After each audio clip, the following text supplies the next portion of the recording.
ሰላም የእግዚአብሔር ቤተሰቦች እንደምን አላችሁ እንደምን አደራችሁ። አሜን። የአምላካችን የጌታችን የመድኃኒታችን የኢየሱስ ክርስቶስ ስሙ ከአጽናፍ እስከ አጽናፍ ከፀሐይ መውጫ እስከ ፀሐይ መጥለቂያ በፍጥረት አንደበት ሁሉ የተመሰገነ ይሁን።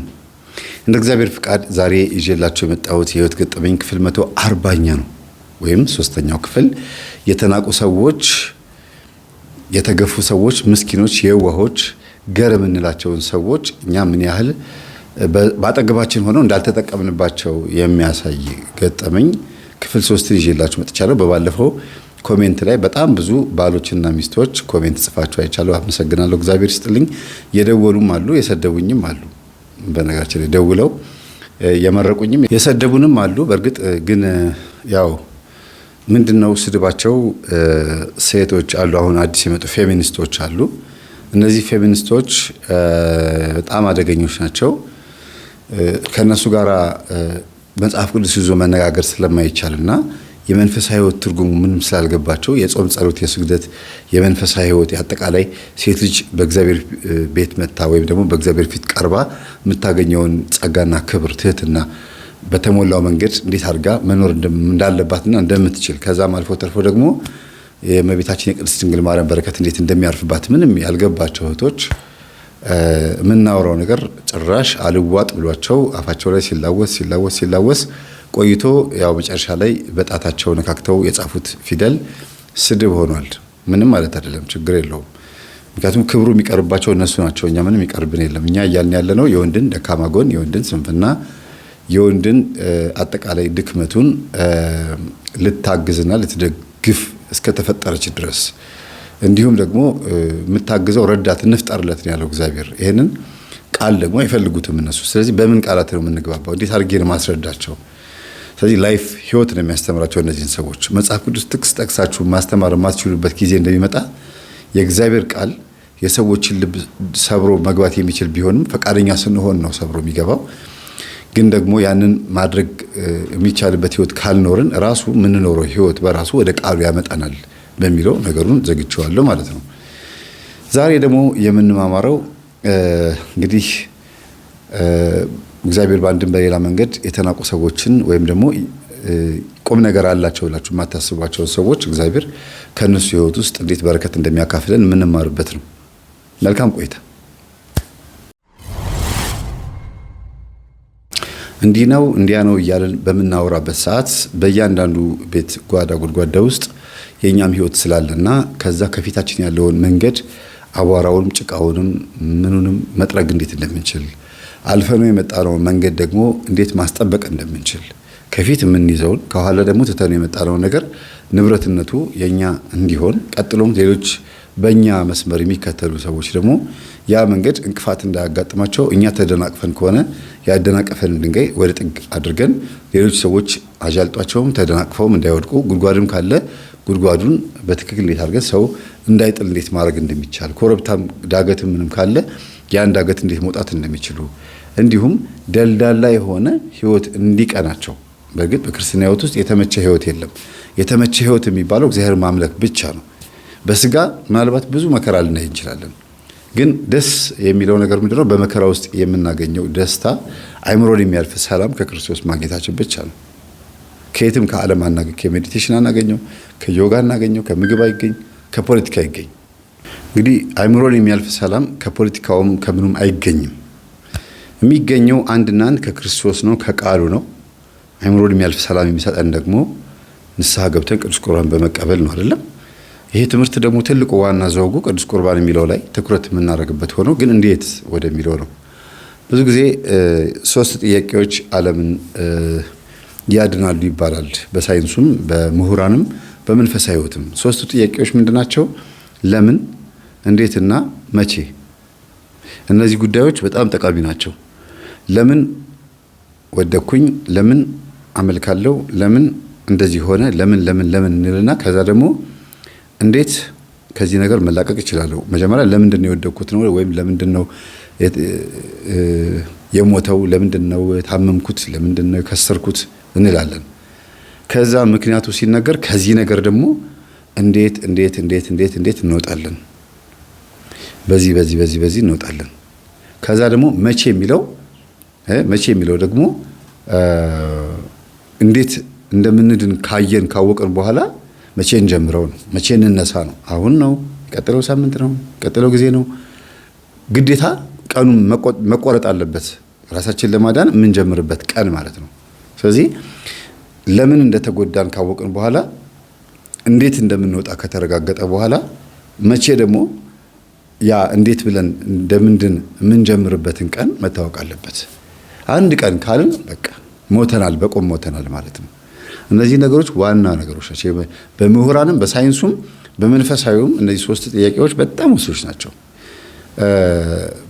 በቲያትሩ ራሱ መቼት የሚባል ነገር አለ። መቼና የት ወይም ደግሞ መቼና እንዴት ተብሎ የሚባል ነገር አለ።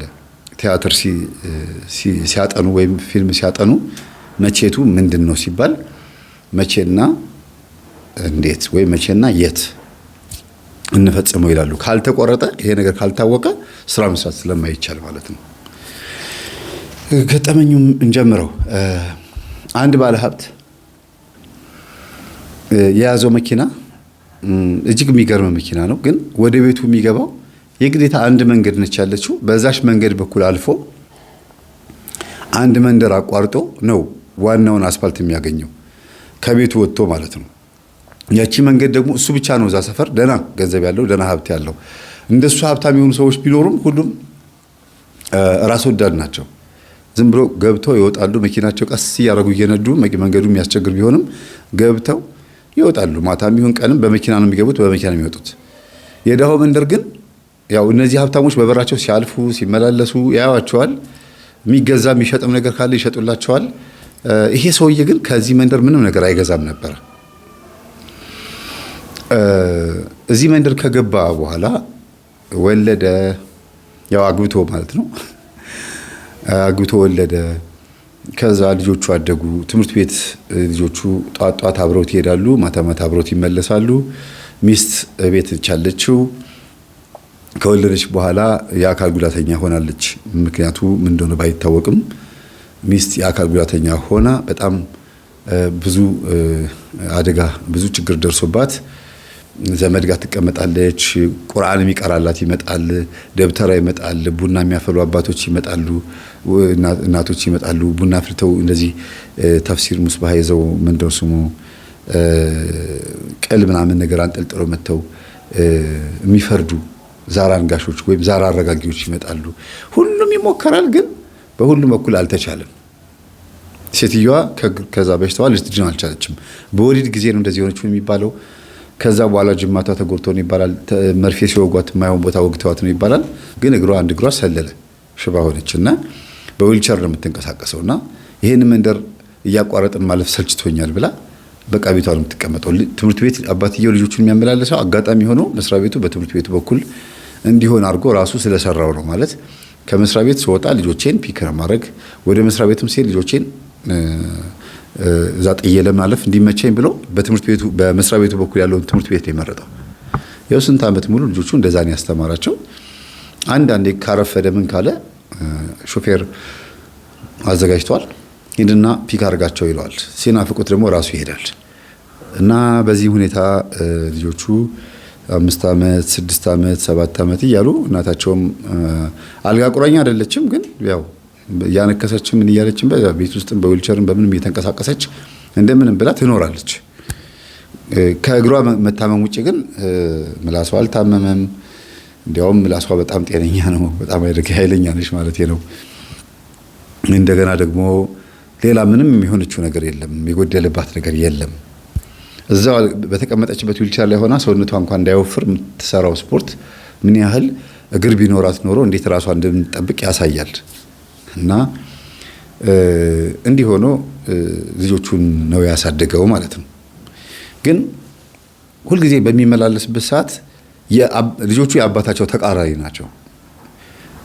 አባትየው ከዛ ከአስፓልቱ ወደ ቤታቸው ሲገቡ ያለውን መንደር ውስጥ ምንም የሚገዛ ነገር መግዛት አይፈልግም። ከሱፐር ማርኬትና ከአንድና አንድ ከከተማ ነው የሚገዛው። ግን አንድ ምስኪን እናት አስፓልቱ ዳር ላይ ገባ ብሎ ወደ መንደሩ ገና ሊገባ ሲል ጫፍ ላይ የተቀመጡ እንደ ወቅቱ የሚሸጡ አሉ። በቆሎ ሲሆን በቆሎ ይሸጣሉ፣ ድንች ሲሆን ድንች ይሸጣሉ፣ እሸት ሲሆን እሸት ይሸጣሉ።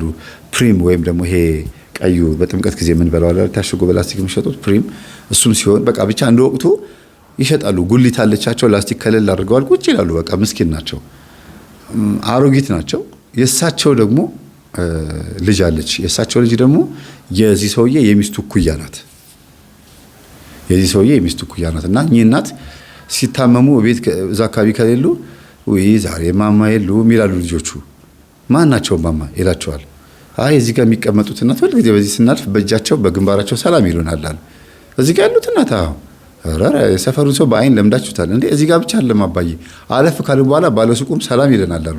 እሺ ሌላስ? ቆይ እስቲ ደግሞ አሳዩኝ ማን ነው እያለ ሲያልፉ ወደ 5-6 ሰዎች እነዚህ ልጆች በዛ ሲያልፉ አባትየው ምንም መንገዱን የሚያየው ግራና ቀኝ አይም። ልጆቹ ግን ሁሉም ሰው ሰላም እያሉ የሚያልፉት በግንባራቸው በአይናቸው። እንግዲህ ከአመት አመት ማለት ነው። ከዛ ውጪ በመኪና ካልሆነ በእግራቸው በዛ በኩል ጭራሽ አልፈው አያውቁም በእግራቸው። የሚታወቁት በመኪና ውስጥ ነው። እንዲያውም እግር አላቸው ወይ እስኪሉ ድረስ የሰፈሩ ሰዎች ማለት ነው። እና እኚህ እናት የሉም። ሁለተኛ ቀንም ወይኔ ማማ ምን ሆኖ ነው የሉም ይላሉ ልጆቹ። እና አባትየው በጣም ገርሞታል በልጆቹ ባህሪ። እንዴ ይሄን ያክል ሴትዮዋ ለመኖር አሳስባችሁ ነው? አባዬ በጣም ነው ደስ የሚሉት እናት ሰላም ይሉን ነበርና አሁን ያለችው እሳቸውን የምትመስል ልጃቸው ሳትሆን አትቀርም፣ እሳቸውን ትመስላለች እና ብለው እያወሩ ሄዱ። በሚቀጥለው ቀን ግን አርብ ቀን ማለት ነው። ወይኔ ዛሬም የሉም ማማ አለች ትንሿ ልጅ። እንግዲህ 2 ልጆች ነው ያሉት፣ ሁለቱም ሴቶች ናቸው። ከዛ ቆይ እስቲ እንቁምና ማማ የት ሄዱ ብላችሁ ጠይቋቸው፣ መስኮቱን አውርዱት አላቸው። ይሄ ማወቅ ፈልጎ ነው ባይዘው መንደሩን ተጸይፈውት ምናምን እንጂ ሌላ መጥፎ ነገር ኖሮት አይደለም። ጭቃ አለ፣ ይሸታል። በእርግጥ መንገዳቸውን አላጸዱም። የሚፈስ የፀሐይ የሚነካው ቱቦ የሽንት ቤት ሽታ ምናምን በዛ አለ። ቆሻሻው ማይጸዳ ምን አይልም። በቃ ዝም ብሎ አንዳንድ መንደር ደግሞ እንደው ሰፈራቸውን ማያስከብሩም ችግር አለባቸው። እና መኪናውን ጠጋ ቆመና ማማ የሉም እንዴ አሏት ለልጅቷ። የሉም የኔ ፍቅር የሉም፣ እማዬም ራሱ ጠይቃ ነበር። እነዛ ልጆች በመኪና ያልፋሉ ብላ ጠይቃኝ ነበረ። እናንተ ናችሁ አለቻቸው። አዎ የት ሄደው ነው? አይ ትንሽ አሟት ነው እናታችን አሟት ነው። እሺ ልጆች ምናምን አለቻቸው። አይ በቃ ጥሩ እንመጣለን እናያቸዋለን ምናምን ብለው መስኮቱን ዘግተውት አባዬ ታሞ ነው አይ ሰምቻለሁ አለና ቤት ገባ። ከዛ ቤት ገባና ለእናታቸው ሄዶ ሮጦ ነገሯት። እማማ ታመዋል እኮ አሏት። ታመሙ? ያው እየመጡ ጊዜ ትነግራቸዋለች። ታመሙ? አይ በቃ አይ እግዚአብሔር ይማራቸው፣ አንድ ቀን ትጠይቋቸዋላችሁ ችግር የለውም። ማን ናቸው ብሎ ባልየው ሲጠይቅ የልጆቼ ሰላምተኛ ናቸው። እኔ ራሴ በዛ በኩል ሳልፍ ልጆቼ ሰላም ይሏቸው ነበር በፊት ማለት እንግዲህ አብረው ከትምህርት ቤት ውጪ ደግሞ በመኪና በዛ በኩል ያልፋሉ። እና አንዳንድ ቀን ታያቸዋለች እኚህን ሴትየው የት አካባቢ እንደሚቀመጡና ማን እንደሆነ አውቃለች። ግን እንደ አባትየው ወይም ደግሞ እንደ ባሏ ያን ያክል በብዛት እንትኑን አዳብት አላደረገችውም። እና ዩኒፎርማቸውን አወለቁና ሄደን ብንጠይቃቸው ጥሩ ነበር አለች። መሄድ ትፈልጋላችሁ? አዎ በቃ ሂዱና ጠይቋቸው አለች። እንዴት አድርገን ቤቱን እንኳን አናውቀውም እኮ አባታችሁ ውሰደን በሉትና ሂዱና ጠይቋቸው። ከዛ አባዬ ደክሞሃል አሉት። አይ አልደከመኝም፣ ምን ፈልጋችሁ አላቸው። እማማን ሄደን ጠይቃቸው። እማማን አይ አሁን በቃ አጉል ሆኗል፣ በሌላ ጊዜ በትምህርት ቤት በዛ በኩል ስናልፍ እንጠይቃቸዋለን። አይ ዛሬ ብንጠይቃቸው ደስ ይለናል አሉ። አይ እንግዲህ እናንተ ደግሞ አታብዙታለና ዝም አለ። ከዛ ቅዳሜ እሁድ አለፈ። ሰኞም አሁንም እንትን ሲባል እማማ ናቸው እዛ ጋር የተቀመጡት፣ ግን በጣም አሟቸዋል። የሚገርማቸው ልጆቹን ሰላም ለማለት ነው የመጡት እዛ ቁጭ ያሉት ማለት ነው። እንዲያውም ሙሉ ቀን ሁሉ አልነበሩም፣ ሲያልፉ ሰላም ለማለት ነው። ከዛ ጠዋት አልተመቻቸውም። በትምህርት ቤት መውጫ ሰዓታቸው ላይ 10 ሰዓት ተኩል 11 ሰዓት አካባቢ ላይ መተው ተቀመጡላቸው። ልጃቸው ነግራቸው ነው። እነዛ ልጆች መስኮት አውርደው መስኮት መኪና አባታቸው አቁሞላቸው እማማ የት ሄዱ ብሎ ጠየቁ ብላ ስለነገረቻቸው በጣም ተሰምቷቸው መጡ። እና ልጆቼ ብለው ለመጀመሪያ ጊዜ ከተቀመጡበት ተነስተው ሄደው እጃቸውን አድርገው ሳብ አድርጉና ሳሟቸው። እንደምን ዋሉ ጋሼ ደህና ዋሉ ስትላቸው ሲሏቸው ሴትዮዋ እግዚአብሔር ይመስገን ደህና ነው እማማ እግዚአብሔር ይመስገን። ሰውየው በነገራችን ጎልማሳ ነው። ወደ ቢያንስ 46 ዓመት ይሆነዋል። እና ትዳር ያዘው እንግዲህ የ33 የ34 ዓመት ምናምን ሆነው ነው የሚሆነው። አሁን ልጆቹ ቢያንስ ወደ 9 ዓመት ምናምን ይሆናቸዋል እድሜያቸው ማለት ነው። እንግዲህ ትምህርት ቤት መግባት ከጀመሩ ጊዜ ጀምሮ አጠቃላይ 3 ዓመት 4 ዓመት ከሆነ ረጅም ዓመት ነው የሚተዋወቁት ማለት ነውና የተባረኩ ልጆች አሉ፣ እግዚአብሔር ያሳድግልህ አሉት። እግዚአብሔር ይመስገን ማማ አመሰግናለሁ፣ እግዚአብሔር ያክብርልኝ፣ እርስዎንም እግዚአብሔር ያቆየውት አላቸው። ከዛ እናንተን ለማየት ነው እሺ ልጆች የመጣሁት እንጂ እኔ አሞኝ ተኝቻለሁ። ዛሬ አሁን እናንተን ለማየት የመጣሁት፣ አሁን ደግሞ ወደ ቤት እሄዳለሁ፣ እግዚአብሔር ያሳድጋችሁ ብለው እማማ ምሳ እንብላ አሏቸው። እሺ ልጆች እሺ አጉርሽኝ አሏት። እዛ መኪና ውስጥ ሆኖ ምሳቃ እየበሉ ነበረ፣ የተረፈው ምግባቸው ማለት ነው። ከዛ ያዙ አለችና አጎረሰቻቸው። ከዛ እኔም ላጉርሶት እማማ አለቻቸው። ያቺኛውም ደግሞ አጎረሰቻቸው።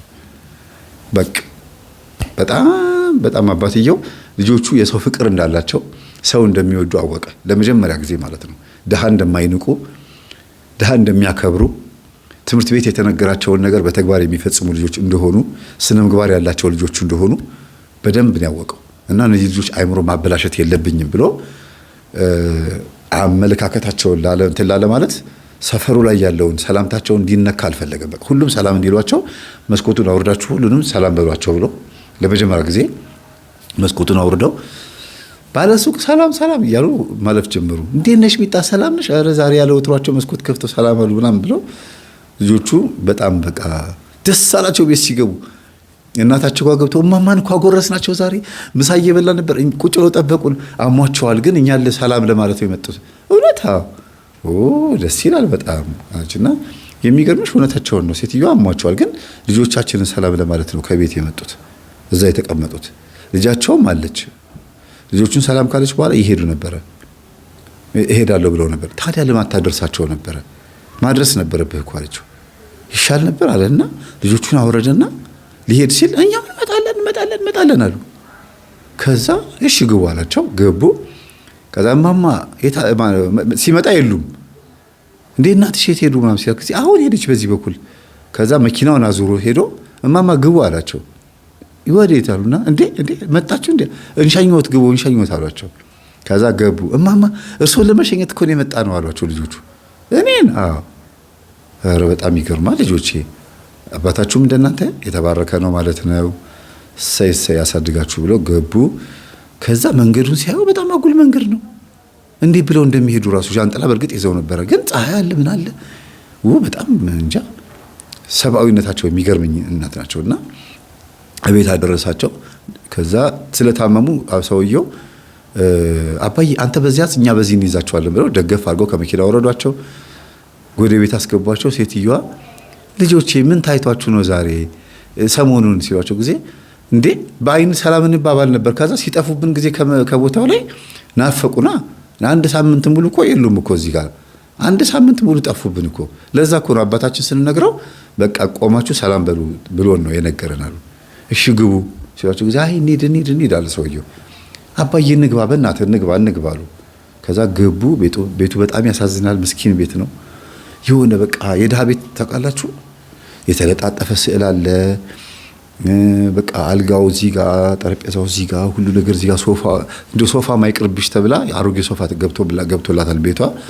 በቃ ብቻ ጠባብ ቤትሽ ለእናትና ለልጅ ለሴት ልጃቸውና ለሴትዮዋ አልጋ እዛ ጋር እና እዛ ጋር አለ። መሀል ላይ ሁለቱም ካልጋ ቢወርዱ ጉልበታቸው ይጋጠማል። ምንም ቦታ የለም ማለት ነው። እዚህ ነው የምታድሩት አላቸው። አዎ እዚህ ነው የማድረው ልጅ ያሉት። ከዛ አይ እናቴ በጣም ደስ ይላል እንደዚህ አድርገው ልጆትን ያሳድጓት። አዎ እሷ ብቻ ነች ልጆቹ? አዎ እሷ ብቻ ነች፣ ሌላ ምንም ልጅ አልወለድኩም። ምንም በቃ እሷን ወለድኩኝ፣ ይኸው እሷ ማሳደግ ጀመርኩኝ። ይኸው ለዚህ ቁም ነገር በቃችልኝ። እግዚአብሔር የተመሰገነውን እያገዘችኝ ነው። አይ ከዚህ የተሻለ ሌላ ቦታ መቀጠር የምትችልበት ምናምን የለም? አይ እንደሱ እንኳን ብዙ ሞክራ ነበረ፣ ግን ልጄ ትንሽ ለየት ያለች ልጅ ነች። እንዴት? ወይ ሌላ ጊዜ አወራዋታለሁ፣ አሁን አይመችም፣ ልጆች ፊት የማይወራ ነው ምናምን አሉ። ከዛ እሺ ብለው በቃ አመስግነው ማዘርዬ እቺ ነገር እስቲ በእኛ ስም ዳቦ ብሉባት ምናምን ብለው ዝም ብለው 300 ብር ጣል አደረጉላቸው። እግዚአብሔር ይስጥልኝ አመሰግናለሁ፣ ተባረክ፣ ምግቡን ስበላ እየመረቅኩህ ነው የምበላው አሉ። እንግዲያውስ ምርቃት ከሆነማ እኔ ምርቃት እወዳለሁ አለና ጨመረላቸውና 700 ብር ጨምሮ 1000 ብር አድርገው ከዛ ደነገጡና ውይ ልጄ እንደዚህማ ያለ ፕሮግራም አታወጣሉት። ውይ 1000 ብር አሁን በእኛ ቤተሰብ ውስጥ በፕሮግራም የሚወጣ አይሆኑ አይደለም። እንደናንተ ቤተሰብ በፕሮግራም በእቁብ በምን ልታወጡት ትችላላችሁ? አውቀዋለሁ ኑሮውን ህይወቱን ስለማውቀው ችግር የለውም አይዟችኋልና ሰላም ብሏቸው ወጣ። እጃቸውን ሳማቸው እንጂ እጃቸውን ልክ ሲስማቸው አባቴን ልክ እንደዚህ ነበር የምስመው እኔ። አንተ የተባረከ ሰው ነህ አሉት። ጥሩ ሰው ነህ። ልጆችህ ናቸው ዞር ብሎ የሚያዩኝ እንጂ አንተ ዞር ብለህ እንኳን አታይም። ቀጥታ መንገድህን ነው የምታየው። ከማንም ሰው ጋር አትነካካም። እና አንተ በዚህ ጸባይህ ነው ያለፈልህ አሉት። እንደዚህ ግራና ቀኝ የማያይ ሰው ሁሉም ወዳጁ ያልሆነ ሰው ያልፍለታል አሉ። እንዴት እንደዚህ አሉ አላቸው። አይ ባለቤቴ የሁሉም ወዳጅ ሆኖ ምንም ከሁሉም ሳይሆን ባዶውን ነው ከስሩ የሞተውና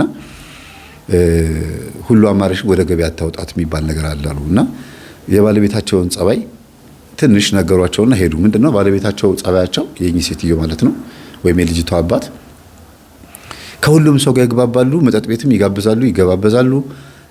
ሳንቲም አበድሩ ይስራቸው ላጣርገው ይሰጣሉ። ምንም ትርፋማ መሆን አልቻሉም። ግን በአረቄ ምክንያት ጉበታቸው ፈንድተውን የሞቱት ማለት በቃ አረቄ ይጠጣሉ። በጣም ተጎድተው ደም ተፍተውን የሞቱትና ብዙ ጊዜ በደሃ መንደር ላይ ያለቻቸው መጽናኛ ይቺው ካቲካላ ናት። እና እንግዲህ በዚህ አይነት ጉዞ በዚህ አይነት ህይወት ውስጥ ሆነው ልጅቷ እንዳሳደጓት ተናግረው ብለው ተለያዩ። አባትም ልጆቹን ወደ ቤት ይዞ መጣ። በጣም ደስ አላቸው፣ ፈነጠዙ። ቤታቸው ገባን እኮ ምናምን አሉ በቃ። ከዛ ምን አይነት እናት ቢሆኑ ነው? ምንም አላረጉላቸውም። ዝም ብሎ ሴትዮዋን ወደዋቸዋል። በቃ እኚህ ሴትዮ ለምን አንጦራቸውም? ለምን አንረዳቸውም? ምናምን አለች ሚስትየዋ። ጥሩ ነው፣ ደስ ይለኛል። በቃ እንደማንኛውም ሰው አመት በዓል ሲሆን ዶሮ እንሰጣቸዋለን። መቋቋሚያ ሁልጊዜ መርዳት አይጠበቅብንም። አለፍ እያለን እንሰጣቸዋለን። እንደዛ ነው የሚሻለው። ሰርተው የሚያድሩ ስለሆኑ እንደ ተረጂ እንዳይቆጥሩት እንደዛ ነው የሚሻለው። አመት በዓል ሲሆን ብቻ የደስ እንስጣቸው ምናምን ተባባሉ። ከፊታቸው ደግሞ በዓላት አሉ። የኦርቶዶክስ በዓላት ናቸው። እሱ ላይ ቅድ አድርገው ተውት በቃ። እና እማማ ታመው ተኝተው በቃ ልጅቷ እኔ ነኝ ከዚህ በኋላ መሸጥ ያለብኝ ብላ እዛ ቁጭ ብላለች። በዛ የተነሳ መስኮቱን ዝቅ አድርጎ ሲወጣም ሲመለስም ሲሄድም ማለት ነው እማማ ተሻላቸው ይላታል። እግዚአብሔር ይመስገን ደህና ነች እናቴ፣ ደህና ነች እግዚአብሔር ይመስገን። ያው ተሽሏታል፣ ግን በቃ እረፍት እንድታረግ ነው ቤት ያስቀመጥኳት እንጂ ታማ አይደለም። ለዛ ነው እኔ እዚህ መዋል ስላለብኝ ነው፣ ግዴታ ነው። ግን ያንቺን ነገር ለምን ስራ ሌላ ቦታ እንደማትቀጠሪና ደህና ቦታ ተቀጥረሽ ለምን ገንዘብ እንደማታገኝ ማወቅ ፈልጋለሁ አላት። አይ እሺ ከእናቴ ጋር አውርታችሁ ነው ምናምን አለችው። አይ እንዴ እንደዚህ አይደለም እናትሽን መጣወር ያለብሽ እንደዚህ አይደለም። አንቺ የዘመኑ ልጅሽ አስተምረውሻል፣ እዚህ ጋር መቀመጥ የለብሽም። አይ ይሄም እኮ ጥሩ ገቢ ነው፣ ስንት ታገኛለሽ አሏት። አይ እንደው በእለታችንን እናገኛለን፣ ይሄ ነው ብዬ መናገር አልችልም። የእለታችንን አላጣም። ከዚህችም ላይ እቆብ እጥላለሁ። ከዚህ ላይ እቆብ ትጥያለሽ? አዎ ስንት ትጥያለሽ? በቀን 100 ብር እቆብ እጥላለሁ። ጎበዝ፣ አይ በጣም አሪፍ ነው ምናምን ብሎ አናግሯት ያልፋል። ሲመለስም ሰላም ብሏት በቆሎ ስንት ነው ምናምን ይላል። የሚሸጥ ነገር ድንችም ካለ እሷን ለመርዳት ብሎ ነው። ከዛ በቆሎን ከኋላ መኪና ታስገባለች። ልጆቹ እግር ስር ውርውር ታደርገዋለች። እንዴት ናችሁ ልጆች ትስማቸዋለች። ከዛ ብሩን ያዘጋጀዋል። የሚገርማችሁ ለሷ ብሎ ሆን ብሎ ስለማትቀበለው ማለት ነው ላስቲክ ያዘጋጃል። የብር ላስቲክ፣ ባንክ ቤት ላስቲክ ብር አለ አይደል? ይሄ የሚለጠጠው እና ሁልጊዜ በዛ በኩል ሲያልፍ የገዛው የ100 ብር ድንች ከሆነ 300 ብር 150 ብር ጨመር አድርጎ የሚሰጣት። የ400 ብር ዕቃ ከገዛ 600 ብር እሊያው ላይ 200 ብርና 250 ብር ይጨምራል። እና ጠቅለል አድርጎ ላስቲክ አድርጎ ውርውር ያደርግላታል። እሺ ጋሼ እግዚአብሔር ይስጥልኝ አመሰግናለሁ ተባረክ እግዚአብሔር ይስጥ ምናምን ትላለች። አንተም ልትለው ትፈልጋለች። ግን ባለሀብት ስለሆነ ነው አንቱም የምትለው እንጂ ኩያዋ ነው። እና በዚህ የተነሳ ተግባቡ ማለት ነው። ቀረቤታው ያው ይገባቸዋል መቼም። እና በጣም ጎበዝ ታታሪ ናት። በጣም በቃ ማለት ከሚገባው በላይ ስራ ትሰራለች። እንደው እሱን የምታገኘው ጠዋትና ማታ ብቻ ሆነ እንጂ ሙሉ ቀን ስትሰራ ነው የምትውለው። ትፈጋለች በቃ ዲያውዲናም ትላለች። እረፍት የላትም። እንዲያውም ጠዋትና ማታ እረፍት አላት ልጆቹ በሚያልፉበት ሰዓት ላይ። እና አንድ ቀን ልጆቹን ሰላም እያለቻቸው ወርዶ ጫማው ጭቃ ነክቶት ነበርና እዛ ፊት ለፊት ናስቲ ሊስትሮ ብሎ በዛ በኩል ዞሮ ከመኪናው ሳይወርድ እግሩን ብቻ አውርዶለት ጫማውን ይጠርግለታል። ልጆቹ እሷን ሰላም እያሏት ማለት ያው ተለማመዱ። በቃ ስለተላመዱ ነገሩን ቀለል አድርጎ ነው የሚያየው። እና ጫማውን እያስጠረገ እያለ ሊስትሮ ካልሲውን በቀለም ይነካበታል። ነጭ ካልሲ ነበር ያደረገው። እንዴት እንደዚህ ታደርጋለህ? ነጭ ሳይሆን ያው ትንሽ ክሬም ከለር ነው። በዛ ይጣላሉ ከሊስትሮ ጋር። ካልሲዬን አበላሸብኝ ምናምን ምን ሆነ ነው ምናምን ብሎ ተናደደ። ከዛ ጋሼ ይቅርታ ችግር የለው ብከሳለሁ። ይኸው በቃ እኔ እንዲያውም ሳንቲም አልቀበልም አለ። በሚቀጥለው በዛ ሲያልፍ ጋሼ በጣም ይቅርታ ይኸው ካልሲ ገዝቻለሁ አለ። ካልሲ ገዝታ መጣህ? አዎ። እኔ እኮ ግዛ ማለት ያልነበረም እንደሱ ተጠንቀቀ ጠረግ ማለት ነው ምናምን አለው። እና በልጁ ካልሲ መግዛት ተደንቆ ሳይጨርስ በዛ በኩል ደግሞ ቀደምከኝ አለችው ልጅቷ ማለት ነው። እኔም ካልሲ ገዝቼ ነበር ለሳቸው ላንተ ገዝቼልህ ነበራቸው። ኧረ ዛሬ አባዬ ታድሎ ምናምን አሉ። ከዛ ከሁለቱም ተቀበላቸውና አመሰግናለሁ ስጦታ ስለሆነ አልከፍልም አለ። ኧረ ጋሼ አንቀበልም አሉ። ከዛ ትናንት የጠረክበትን ግን ልክፈልህ አሉት። አልፈልግም አለ። እሺ እቤት ና ግባና እቤት ድረስ ሄደን ብዙ የሚጠረግ ጫማ አለ ትጠርጋለህ አሉት። እቤት ገባ። ማነው መኪና ውስጥ ገባ ከልጆቹ ጋራ የሊስትሮ ዕቃውን ይዞ ልጆቹ እንደዚህ ያያቸዋል። እነሱ መሳቃቸውን ይዞ እንደዚህ ያዩታል። ሁለት ናቸው እና ጸጥ አሉ። አትጫወቱም እንዲህ አላቸው። ምን እንጫወት አሉት። አይ ሁሉ ጊዜ በዚህ ታልፉ እኮ እየተጫወታችሁ እየተላፋችሁ ነው የምታልፉት አላቸው። ታየን ነበር እንዲህ አሉት። እሱን አንድ ቀን አይተውት አያውቁም። ቁጭ ብሎ የነሱ ኩያ ነው ጫማ ይጠርጋል። ትምህርት ቤት አይማርም። እና ግን ሁሉ ጊዜ በዛ ሲያልፉ ያያቸዋል እየተላፉ እየተጫወቱ። በዛ በኩል ነው ሴትዮዋን ሰላም የሚሉት እንጂ በዚህ በኩል እሱን አይተውት አያውቁም። እኔ ሁሌ ስታልፉ እኮ አያቸዋለሁ። ባለፈው ዓመትም አያቸዋለሁ። ወደዚህ ጋር ዘውራችሁ ሰላም ብላችሁኝ አታውቁም፣ ግን እየተጫወታችሁ ነው የምታልፉት አላቸው። አባትየው ስፖኪዮን አስተካከለና ገርሞት አየውና ታያቸው ነበር እንዴ አለው። አዎ አያቸው ነበር። ሁሉ ጊዜ እየተላፉ እየተጫወቱ ነው። አሁን ደግሞ እኔ ስገባ ዝም ሲሉ ጊዜ ነው አለው። በሉ እናንተ አጫውቱት አላቸው። ምን እንጫወታሉ? እንግዲህ የእድሜ ነገር ይሁን ወንድ ስለሆነ ይሁን ወይ አዲስ እንግዲህ ኩያቸው ብዙ ጊዜ ኩያማቾች ሲገናኙ ቶሎ አይላመዱም። ከተላመዱ በኋላ ደግሞ በጣም እንትን ናቸው። እና በዚህ የተነሳ ቤት መጣ። ጫማ እየወለወለ እነሱም እኛ ምን ወልወል እያሉት ብሩሽ አምጥተው ዝም ብለው ይወለውላሉ። እናንተ በዚህ በእንትኑ በጨርቁ አድርጋችሁ አቧራውን ጥረጉልኝ፣ እኔ ደግሞ ቀለም ቀባዋለሁ አላቸው። እና ስራ ስጣቸው ብሎት ነው አባትየው። ሁኔታቸውን አየና እኛም ልጥረግ ሲሉ እንዲህ የጫማ ማዕት ተደርድሯል። የሚስት የነበረው የልጆቹ ጫማ እንትና ደግሞ የአባትየው ጫማ ምናምን ብዙ ጫማ አለና ያ ሁሉ በነገራችን ላይ እግሯ ምንም እንኳን ፓራላይዝ ቢሆንም እንግዳ ሲመጣ ግን ጫማ አድርጋ ስለሆነ የምትንቀሳቀሰው ያንን ጫማ መጥረግ ግዴታው ነው። እና ወለ ጠረገ ምን አለ እሺ ሂሳብ አወጣለሁ። ሂሳብ ሲያወጣ አሁን ባለው የሊስትሮ በወቅቱ በነበረው ማለት ያኔ በነበረው የሊስትሮ ዋጋ 300 ብር ነው የመጣው። እንካለና 600 ብር ሲሰጠው አመስግኑ ጎንበስ ብሎ ጉልበት ስሞም ብሎ ወጣ። እና ልጆቹ በቃ ይሄ ልጅ በሳምንት እንዲመጣ አባትየው ስለተናገረ በሳምንት እየመጣ ጫማ ሲጠርግ ጫማ ጠርጎ ከጨረሰ በኋላ ሳይክል ያስነዱታል። ግቢ ውስጥ ሳይክል ይነዳሉ፣ ያጫውቱታል። በቃ ማለት ከነሱ ጋር ይጮትና ምሳ በልቶ ምን ብሎ ነው የሚሄደው። እሁድ ሁልጊዜ ማለት ነው። ማንኛውም ቤት ብዙ ጊዜ ሊስትሮ የምትጠሩት እሁድ ወይም ቅዳሜ ነው አይደለም? ቤት ድረስ የሚጠሩ ሊስትሮች አሉ። በነገራችን ላይ ጥሩ ነው፣ ግን ደግሞ ያስጠቃልም። ባለፈው አቅርቤላችሁ ነበረ። ሊስትሮ ቤት ድረስ መጥተው እንዴት እንደተዘረፉ ሰዎች እንዴት ሰላይ እንደተላከባቸው። እና በዚህ የተነሳ ይሄ ልጅ ተላመደ። ትምህርት ቤት እንዲገባ ተነገረው። ማታ ትምህርት ቤት ገባ። አንደኛ ክፍልም ይሁን ምንም ይሁን ብቻ ትምህርት ቤት ግባ ተባለ። ትምህርት ቤት እየተማረ እዛው ቁጭ ብሎ ፊደል እያጠና ምን እያለ አሁን ፊደል አጥናና አሉት አባትየው። ቁጭ ብለህ ሀሁ ተማርና ቁጭ ብለህ መስከረም ላይ ትምህርት ቤት ትማራለህ ተባለ። መስከረም ሲመጣ ትምህርት ቤት ገባ። ግን እሱ ትምህርት ቤት ገባ የሚለው ነገር ያዙልኝና አባትየው ትምህርት ቤት እንዲገባ አደረገው የሚለው ነገር በሂደት ነው ሄደው። ከትምህርት ቤቱ በፊት ያለውን ነገር ግን ያዘለልኩት ነገር ልንገራችሁ። እና እኚህ እናት በጣም እንደታመሙ አልነገረችውም። ግን አንድ ቀን ከትምህርት ቤት ልጆቹን ይዞ ሲያልፍ በዛ በኩል ሲያልፍ ፊቷ ላይ ያስታውቃል። አልተናገረችም ባፏ፣ ግን ፊቷ ላይ ያስታውቃል። እንዴት ነሽ? እግዚአብሔር ይመስገን ደህና ነኝ። እማማ እንዴት ናቸው? ደህና ነች፣ ምንም አትልም ምናምን አለች። እና መናገር ከብዷታል፣ አሟታል፣ እንደዚህ ሆነች ምናምን ማለት ከበዳት። ከዛ ለምን አናያቸውም? እኔ እንሂድ እስኪ አላት። ሂዱ በቃ ይዋቸው፣ ቤቱ ይጠፋል አለችው። አዎ ይጠፋኛል አላት። ከዛ እያያችሁ ምናምን አለቻቸውና መኪና ውስጥ ገብታ ሄዱ። ከዛ ሴትዮዋ ታመዋል፣ በጣም ነው የታመሙት። ለምን አልተናገርሽም? አይ እኔ ከብዶኝ ነው እኮ እየረዳን እያገዝከን ስለሆነ በሱ የተለያየ ነገር እያደረኩኝ ነው እና እኔ ደግሞ እንደዚህ ማድረግ አልፈለኩም አለችው። ከዛ ማማ አይዞት አላቸው። አይ አሁንማ ሊወስደኝ ነው መሰለኝ ትንሽ ደክም ያለው ምናምን አሉ። ከዛ ልጆቹን ዞር ብሎ አዩአቸውና ልጆች ወደ እግዚአብሔር ሊሄድ ስለሆነ ምን ልውሰድላችሁ፣ ምን ልበልላችሁ እግዚአብሔርን አሏቸው። በጣም የሚገርም ነገር ነው። ልጆቹ እግዚአብሔር ጋር ሊሄዱ ነው። አዎ መቼ ይመለሳሉ? አይ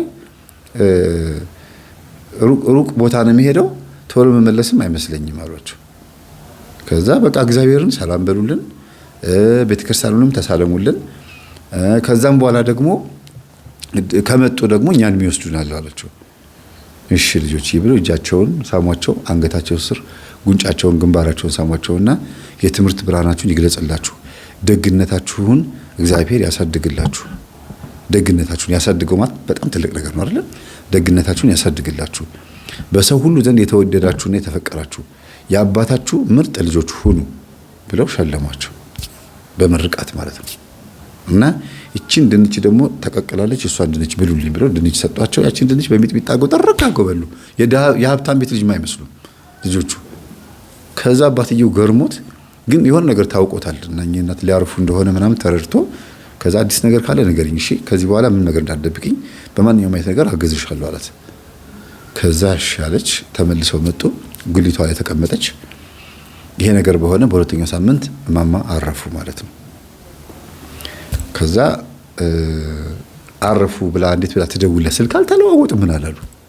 ያረፉት ደግሞ ቅዳሜ ነው እሁድ፣ ቅዳሜም እሁድም የሚነግረው ሰው አልነበረም። እና መጣችና ይሄንን ሀብታሙን ሰውዬ የሚያውቀው ሰው አለ እናቴ ስላረፈች እንዲያግዘኝ ፈልጌ ነበር አለች። መጣ።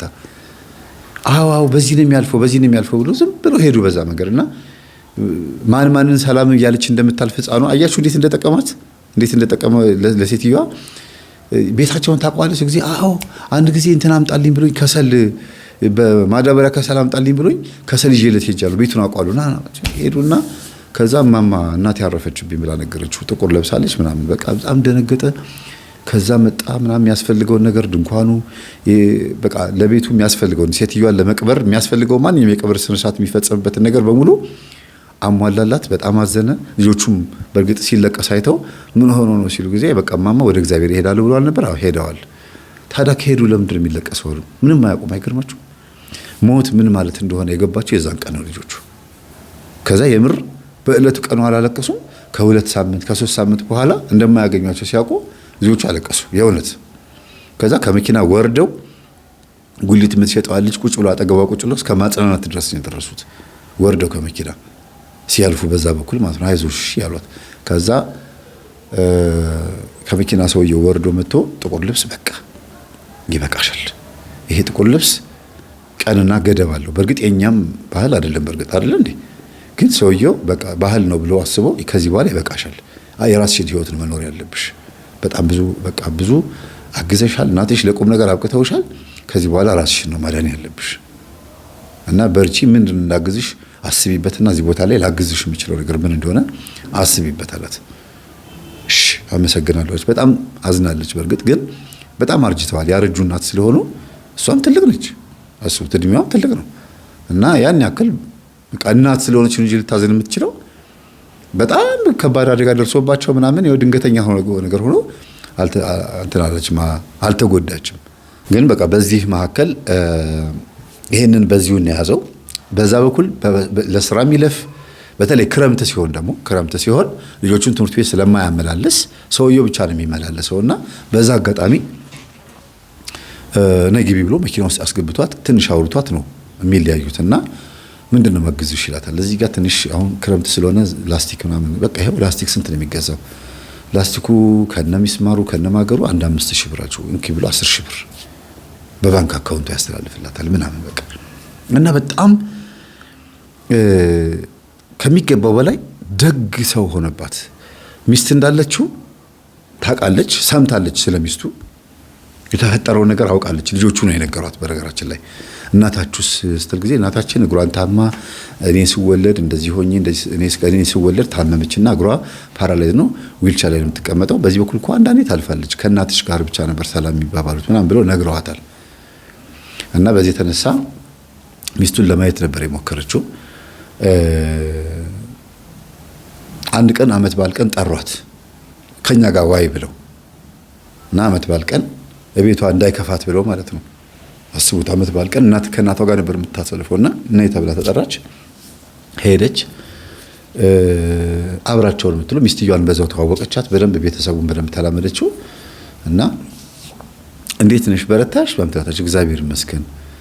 በይ እንግዲህ እኔ አሁን አንቺን እንደ ቤተሰብ ነው የማይሽ፣ ስልክ እንለዋወጥና አምጪ ምልሽን በሙሉ ይዘሽልኝ ትመጫለሽ። ችግር የለውም ባለቤቴ በዛ ሲያልፍ በርግጥ ይዞልኝ ይመጣል፣ ግን በመሃል የሚያስፈልግ ነገር ካለ ደውልሽና ታመጭልንልሽ፣ ምንም ችግር የለውም አለቻት። በዛ የተነሳ ድንችም ቲማቲምም ምናምን በዛ አድርጋ ታዛታለች። ከዛ ምን ይዤ ልሂድ ሲል ጊዜ አይ ባለቤት አዛኛለች ይዤ ሄጄ አድርሻለሁ፣ በቃ ችግር የለውም ምናምን እያሉ በዚህ ደግሞ ተቀራረቡ፣ ተግባቡ ማለት ነው። ከሚስትም ጋር ጨምር ማለት ነው። እና በዛ ሂደት ውስጥ ሚስት መንፈሳዊ ህይወት መኖር የምትችልበት እድል መጣ በቤቷ ማለት ነው። ያ እድል ምንድነው? እንደታመመች የሚያውቁ ዘመዶቿ የኛን ትምህርት የሚያዳምጡ በተለይ የመምህር ግርማ በጣም ጥብቅ ቤተሰብ ናቸው። የኔ እንኳን በደንብ አላዳመጡትም። አሁን ነው ቅርብ ጊዜ ያወቁኝ እነሱ። አሁን ስላችሁ ዩቲዩብ ከከፈትኩ በኋላ ነው ያወቁኝ። እና እንግዲህ ይሄ የምነግራችሁ ታሪክ በፊት ቀደም ያለ ታሪክ ነው የምነግራችሁና ቀስ እያሉ እየመጡ ምናምን ቅባ ቅዱስ እየቀቧት ምን እያሏት እንደዚህ ሰውነቷን እያበሱላት ምን እያሏት በዛውም ትምህርት ከፍተውላት ከዳንሽ ካልዳንሽ ግን በቃ እግዚአብሔር ያመጣው ነገር ተቀብሎ መኖር ይሻላል ብለው ነግሯት። ከዛ ገጠመኝ ማነው የመምህር ግርማን ቪዲዮ እያዳመጠች ያየች ፈውስ ፕሮግራም ያየች ምን እያለች በጣም መንፈሳዊ ህይወቷ እያደገ መጣ እና በተቀመጠችበት መስገድ መጸለይ ምናምን ጀመረች። ህይወቷ በጣም ጥሩ ሆነ። ግን ልክ እግዚአብሔርን ባወቀችው አመት ውስጥ ሌላ ደግሞ መርዶ መጣባት። አስቡት፣ መጀመሪያ ሰውነቷ ምን እንደሆነ ሳይታው ፓራላይዝ ሆነች። ቀጥሎ ደግሞ ሌላ ከባድ የሆነ ችግር መጣ። ምንድነው? ካንሰር እንዳለባት የጅማት ይሁን የአጥንት ይሁን ብቻ የሆነ ካንሰር አለባት። እሱም ስር ሰዷል፣ ሳይታወቅበት ስር ሰዶ በጣም ከባድ ችግር ውስጥ ገብታለችና ስትመረመርን ያወቀችው። ከዛ ባለቤቷም ይሄ ነገር አልሰማም፣ እንዲሁ ዝም ብላ በቃ እየጸለየች እየጾመች ምናምን መስሎት ሰውነትሽ እየቀነሰብኝ መጣ ይላታል። አይ ኖርማል ነው አይዞህ ችግር የለውም ትላለች። ግን እንደዛም ሆኖ ምንም ፍቅር አልቀነሰባትም ነበርና ጸሎት ክፍሏ ውስጥ ቁጭ ብላ በጣም ነው የምትተክዘው፣ በጣም ነው የምታዝነው። የምትተክዘው ምንድነው? ባለቤቴ መልካም ሰው ነው፣ ልጆቼም ገና ህፃናት እያሉ ወግ ማድረጋቸውን ሳላይ በዚህ እድሜያቸው ልሞት ነው፣ ቀኔም ቀርቧል፣ ስለዚህ ባለቤቴ መስማት አለበት ትላለች። በአንድ በኩል ደግሞ አይ መስማት የለበትም። ከዛ እንደዚህ ያለች ትጽፋለች። ዲያሪዋን መልሳ የጻፈችው ዲያሪ በሙሉ እንዳለ እሳት ታቃጥለዋለች። ይሄ ማንበብ የለበትም ብላ በጣም ተጨነቀች። ባለቤቴ መስማት አለበት የለበትም በሚለው ውስጥ በ2 ወር በ3 ወር ውስጥ በጣም ተጨነቀችና መንፈሳዊ ህይወት ያስተማረቻትን መታቀባ ቅዱስ የምትቀባትንና መቀባት ስላችሁ እንደው ሰውነቷን በስመ አብ ወወልድ ወመንፈስ ቅዱስ ያለች የምታሻትን ማለት ነው እንጂ እንደው ካህን ሆና ቀቢ ሆና አይደለም። ደግሞ ይሄ ሌላ ነገር ውስጥ እንዳጠመዘዙብኝ እና ይሄንን የምታገዛትን ሴት ጠራቻትና ሚስጥሩ ነገረቻት። በጣም አዘኑ፣ ተለቃቀሱ። በጣም ያዘነችውና ይሄን የመሰለ ሰው እንዲሁ መቅረት የለበትም እና ምን አሰብሽ ስትላት አይ እግዚአብሔር አንድ ያመለከተኝ ነገር እንዳለ ነው የምረዳው። ጉሊት የምትሸጣለች እዛ ጋር ቁጭ ብላ እና እሷን እኔ ብነግራት አትሰማም። እኔ እንደዚህ አርጊ ብላት ህሊናዋ አይቀበለውም። አንቺ መስመር እንድታስይዥልኝ ፈልጌ ነው አለቻት። እንዴት አለቻት። በጣም የሚገርም ነው። ይኸውላችሁ የልጆቹ ደግነትና የዋህነት ከእናታቸው የመጣ እንደሆነ የምታዩት በዚህ ነው። ኃይለኛ ናት ያልኳችሁ በምንድን ታውቃላችሁ? በክብሯ በእንትኗ ከመጡባት ኃይለኛ ነች፣ ግን የልቧን ደግነት ማንም ሰው አይነካባትም። በጣም የዋህና ደግ ሰው ናት። አንዳንድ ጊዜ ሁለቱ ነገር ይቀላቀላል። ኃይለኛና ደግነት። ኃይለኝነቷ በመጥፎ አይደለም፣ በክፋት ሆኖ አይደለም፣ መሆን የሌለበት ነገር ሆኖ ስታገኘው ነው የምትናደደው። እና እኔ መሞት አይቀርም እና እቺን ሴትዮ ለቁም ነገር አብቂልኝ፣ የምነግርሽን ነገር በሙሉ ታረጊልኛለሽ አለቻት። በቃ በቅደም ተከተል ነው ያዝሻለሁ፣ አንቺ ደግሞ ታረጊያለሽ። እሺ ደግሞም ያስተማርሽኝ አንቺ ስለሆንሽ ታግዥኛለሽ አለቻት። እሺ አሁን ተነጋገሩ። ከዚህ በኋላ ያለው እንዲያርጊ አለቻት አልላችሁም። ሴትዮዋ የምታረገውን ነገር ነው መነግራችሁ። አለቻት እያልኩ መናገር መሄድ ስለማልፈልግ ማለት ነው። እና ሄዳ ተዋወቀቻት። እንዴት ነሽ? እግዚአብሔር ይመስገን ሰላም ነሽ? አለሁ። ዘመዷ መሆኑን አታውቅም። በቃ ይሄን በአይምሯችሁ ያዙ። የዚህኛው ሴትዮ ዘመድ መሆኑን አታውቅም። እና በዚህ አይነት ተቀራርበው ቲማቲም ትገዛታለች። ወስዳ ግን የምትሰጠው ለማን ነው? ለዛች ሴትዮ ነው። ምክንያቱም ኦልሬዲ ይዘሽ ስትመጪ ከሷ ቲማቲም ገዝተሽ ቲፕ ሰተሻት ነይ በጣም እንድትቀራረቡ፣ በዛውም ደግሞ ይሄንን ትምህርት አዳምጪ እያልሽ ትምህርት እንድታዳምጥ አርጊያት ነው ያለቻት በመጀመሪያ። ከዛ ትምህርቱን ሰጠቻት የመምህር ግርማን። ከዛ ቀስ እያሉ የተቀራረቡ የኛ ትምህርት ጀመረ። ከዛ በኋላ ደግሞ የኔ ዩቲዩብ ሲጀምር የኛንም ገጠመኝ ከጀመርኩኝ ከአመት በኋላ ነው በደንብ ያወቀችው ሴትዮዋ፣ እኔን በደንብ ያወቀችኝ ማለት ነው። ከዛ ደግሞ የኔን ትምህርት ማዳመጥ ስትጀምር ይሄም ነገር ይጠቅማታል ብላ ሰጠቻትና ፍጹም መንፈሳዊ ሆነች። ከዛ ምን ማድረግ ጀመረች? ያቺኛዋ መንፈሳዊ ስታረጋት እቺኛዋ ደግሞ ጉሊት የሚሸጠው ልጅ ማለት ነው። ማን ልበላችሁ? ምን ስም ላውጣላችሁ? እናቷ የሞተችባት እያልኩ ብሄድ ነው የሚሻለው። ወይም ስሟ ሀና ነው፣ ሀኒቾ ልበላችሁ። እንግዲህ ሌላ ምንም አይደለም፣ ምክንያቱም ለመጥራት ይከብደኛል። ዘመድ ሀኒቾና ሚስት እንደዚህ ብዬ በለያየው ነው የሚሻለኝ። እና ሀኒቾ ማለት ነው ትሄድና ምን ታደርጋለች? ጸበል ታመጣላታለች። ለምን መለወጧን የምታውቀው በዛ ነው። ዘመዴ ሄዳ ያደረገችው ነገር ተስተካክሏል፣ ሰርቷል ማለት ነው ትልና ያንን ደግሞ በውጤት ታየዋለች። እሺ ጸበል ሲተጠመቂ ከዳንሽ ምናምን ብላ ትዳብሳታለች። ሰውነቷን ምናምን እውነት የምር ሰውነቷን እየዳበሰቻት ምናምን ቅባ ቅዱስ እየቀባቻት እምነት እየቀባቻት የአርሴማ ነው ትላለች፣ የገብረ መንፈስ ቅዱስ ነው ትላለች። ይሄን እንደዚህ አድርጊው ይሄን እንደዚህ አድርጊው ትላታለች። እና የእግዚአብሔር ስራ ደንቆኝ እኮ ነው በእውነት። ዘመዷ በዛ በኩል ተሳክቶላታል። ጥሩ መንፈሳዊ እህት አድርጋታል። ነይ ቤቴ ብላ ቤቷ ጠርታት ሁሉ ታስተምራታለች። እግዚአብሔር የሚሰጥሽን በረከት እምቢ አትበይ ትላታለች። እሺ እንዴ እግዚአብሔር በረከት ሰጥቶ እንዴት ነው የሚለው? በእግዚአብሔር መስመር እየሄድሽ የሚያመጣውን በረከት ደግሞ ማወቅ የምትችይው ደግሞ እያንዳንዱ ነገር በማስተዋል ነው። በማስተዋል ስትሄጂ ነው። ድንገት አንድ ነገር ሲያጋጥምሽ አይ ነው አንዴ እንደዚህ ነገር አያስፈልግም አትበይ ትላታለች። ለምንድን ነው እንደዚህ የምትይኝ ስትላት አይታወቅም። በእንደዚህ አይነት ህይወት ውስጥ ሆነሽ ምን እንደሚያጋጥምሽ አታውቂም።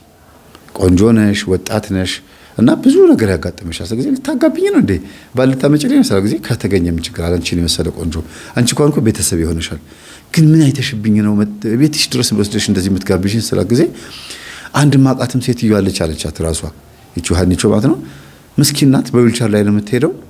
በጣም ደግ ናት። ባለቤቷ ደግሞ የባሰ ደግ ነው። በጣም የሚገርሙ ናቸው። ይኸውልሽ ያግዙኛል፣ ይረዱኛል። አንቺ ደግሞ ሌላ ሁለተኛ ቤተሰብ ሆንሽኝና ለሀብታም ያለኝ አመለካከት ተስተካክሏል። እንደገና በዛ ላይ ደግሞ እናቴን አስቆርቤ ምን ብዬ በማሰናበቴ በጣም ደስተኛ ነኝ። ምክንያቱም እናትየው መቁረብ እፈልጋለሁ ብለው ቆርበዋል። 3 ቀን ቆርበው ነው የሞቱት። እና ግን ይሄንን አንቺ የሰጠሽኝን ትምህርት ገና ማዳመጥ ሳልጀምር እናቴን በማስቆረቤ እግዚአብሔር ከኔ ጋር እንደነበረ ተረድቻለሁ። ስለዚህ አሁን ደግሞ የባሰ በጣም ያግዘኛል፣ ይረዳኛል። ጥሩ ህይወት እንደሚኖር ተስፋ አደርጋለሁ አለቻት። አዎ ይሄ አሁን የምትኖሩ ኑሮ ይሄ ያለሽበት ቤት ምንም እንደ ቁም ነገር እንዳትቆጥሪው፣ በጣም በጣም ትንሽ ነገር ነው። እግዚአብሔር ከዚህ የበለጠ ነገር አንቺ ብቻ ታማኝ ሆነሽ ኑሪ ትላታለች። ምክርሽ ግን ከፊት የሆነ ነገር እንዳለው ያስታውቃል ትላታለች። ያስታውቃል። ሴትዮዋ አልቻለችበትም። እና አሁን የምንሄድበት ቦታ ላይ እንደዚህ ያጋጥምሻል ምናምን የምትላት ሁሉ ነው የሚመስለው። አስነቃች ማለት ነው።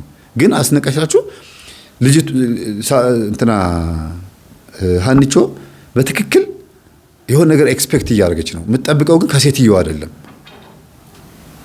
ይህን ትምህርት ካዳመጥሽ መንፈሱ ከላይሽ ላይ ከተነሳ እግዚአብሔር ያዘጋጀልሽ በረከት አለ። ከፊትሽ የሆነ ደስ የሚል የተገለጠ ነገር አለ። እሱን ተስፋ አድርገሽ ጠብቂ የምትላት ነው የመሰላት። እንደዛ ነው የጠበቀችው እንጂ በትክክል የሆነ ሰው አምጥታ ታስተዋውቀኛለሽ ብላ አይደለም። ግን አይምሮዋ የሚጠብቀው የእውነት ነበረ። በጎን ደግሞ ትመጣና ደግሞ ቆይ አንድ ቀን ጓደኛዬን አስተዋውቅሻለሁ አለቻት። ራሷን እኮ ነው ዘመዷን ያቺን ሚስትየዋን እኮ ነው። ከዛ ሄዳ ደግሞ ስትቀባት ምስላ የሚገርማችሁ በቅባ ቅዱስ ማን ነው ጸበልና እምነት እየቀባቻት በሁለተኛው ላይ ቆማ መራመድ ቻለች። ቆማ ከኋላቸው ነው እኮ መጣ በክርስትና ህይወት እኮ እንትን ያለችው መጀመሪያ ዘመድ ተብያዋ ነች አይደለም እንደ መንፈሳዊ ነበረችው። ከዛ በኋላ ደግሞ ሚስትየዋ እየሰገደች እየተጋች ቅዱስ ቁርባን እስከ መቀበል ደረሰች። ባለቤቴ አንተ አሁን ቅዱስ ቁርባን ተቀበል ብዬ አላስጨንቅህም፣ እኔ ግን ብቀበል ደስ ይለኛል አለችው። ችግር የለውም። ቄስም ሲያናግሯቸው አይ አንቺ ስለታመምሽ እንደዚህ ህመም ስላለብሽ ብትቀበይ ጥሩ ነው ተብላ ተቀብላለች። ግን ባልየው በጣም ሰግቷል። የሰውነቷ መክሳት፣ የሰውነቷ መቀየር ምናምን እንደዚህ መሆን ምናምን ሰግቶ ለምንድን ነው የሆነ ነገር ለምን አናርግም ተመርመሪና ከዛ አንድ የሆነውን በሽታ ትሪት እናርገው እሱን እንንከባከበው አላት። ምንም አልፈልግም፣ እኔ የምፈልገው ሃይማኖታዊ ስርዓቶችን መፈጸም ብቻ ነው።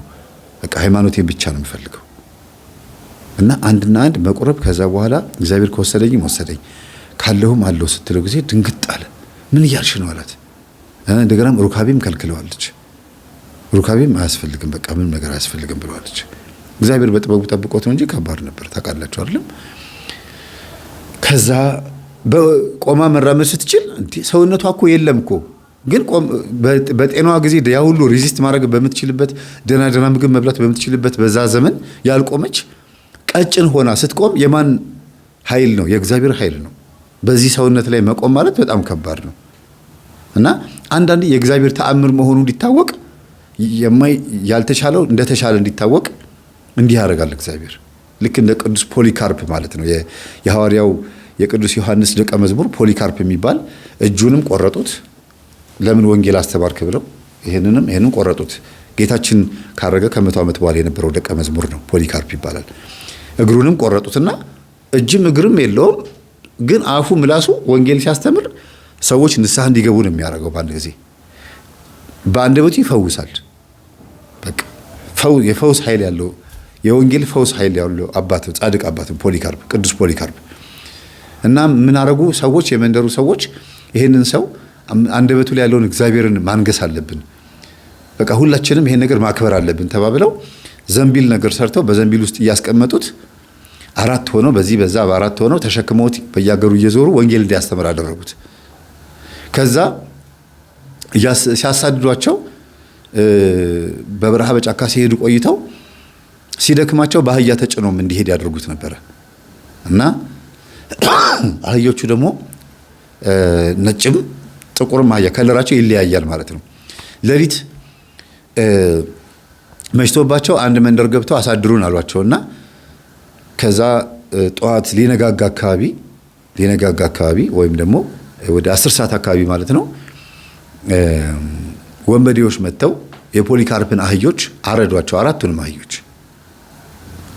አረዱበትና እንዳይጓጓዝበት እኮ ነው፣ እንዳይጠቀም እኮ ነው። አያችሁ መናፍቃን በወቅቱ የነበሩ መናፍቃን ናቸውና ኧረ የእግዚአብሔር ሰው ሆይ አህዮቹን እኮ አረዱብን፣ አህዮቹ ይኸው ሞተዋል ሲሉት ጊዜ አምጡት ወደዚህ አቅርቧቸዋል።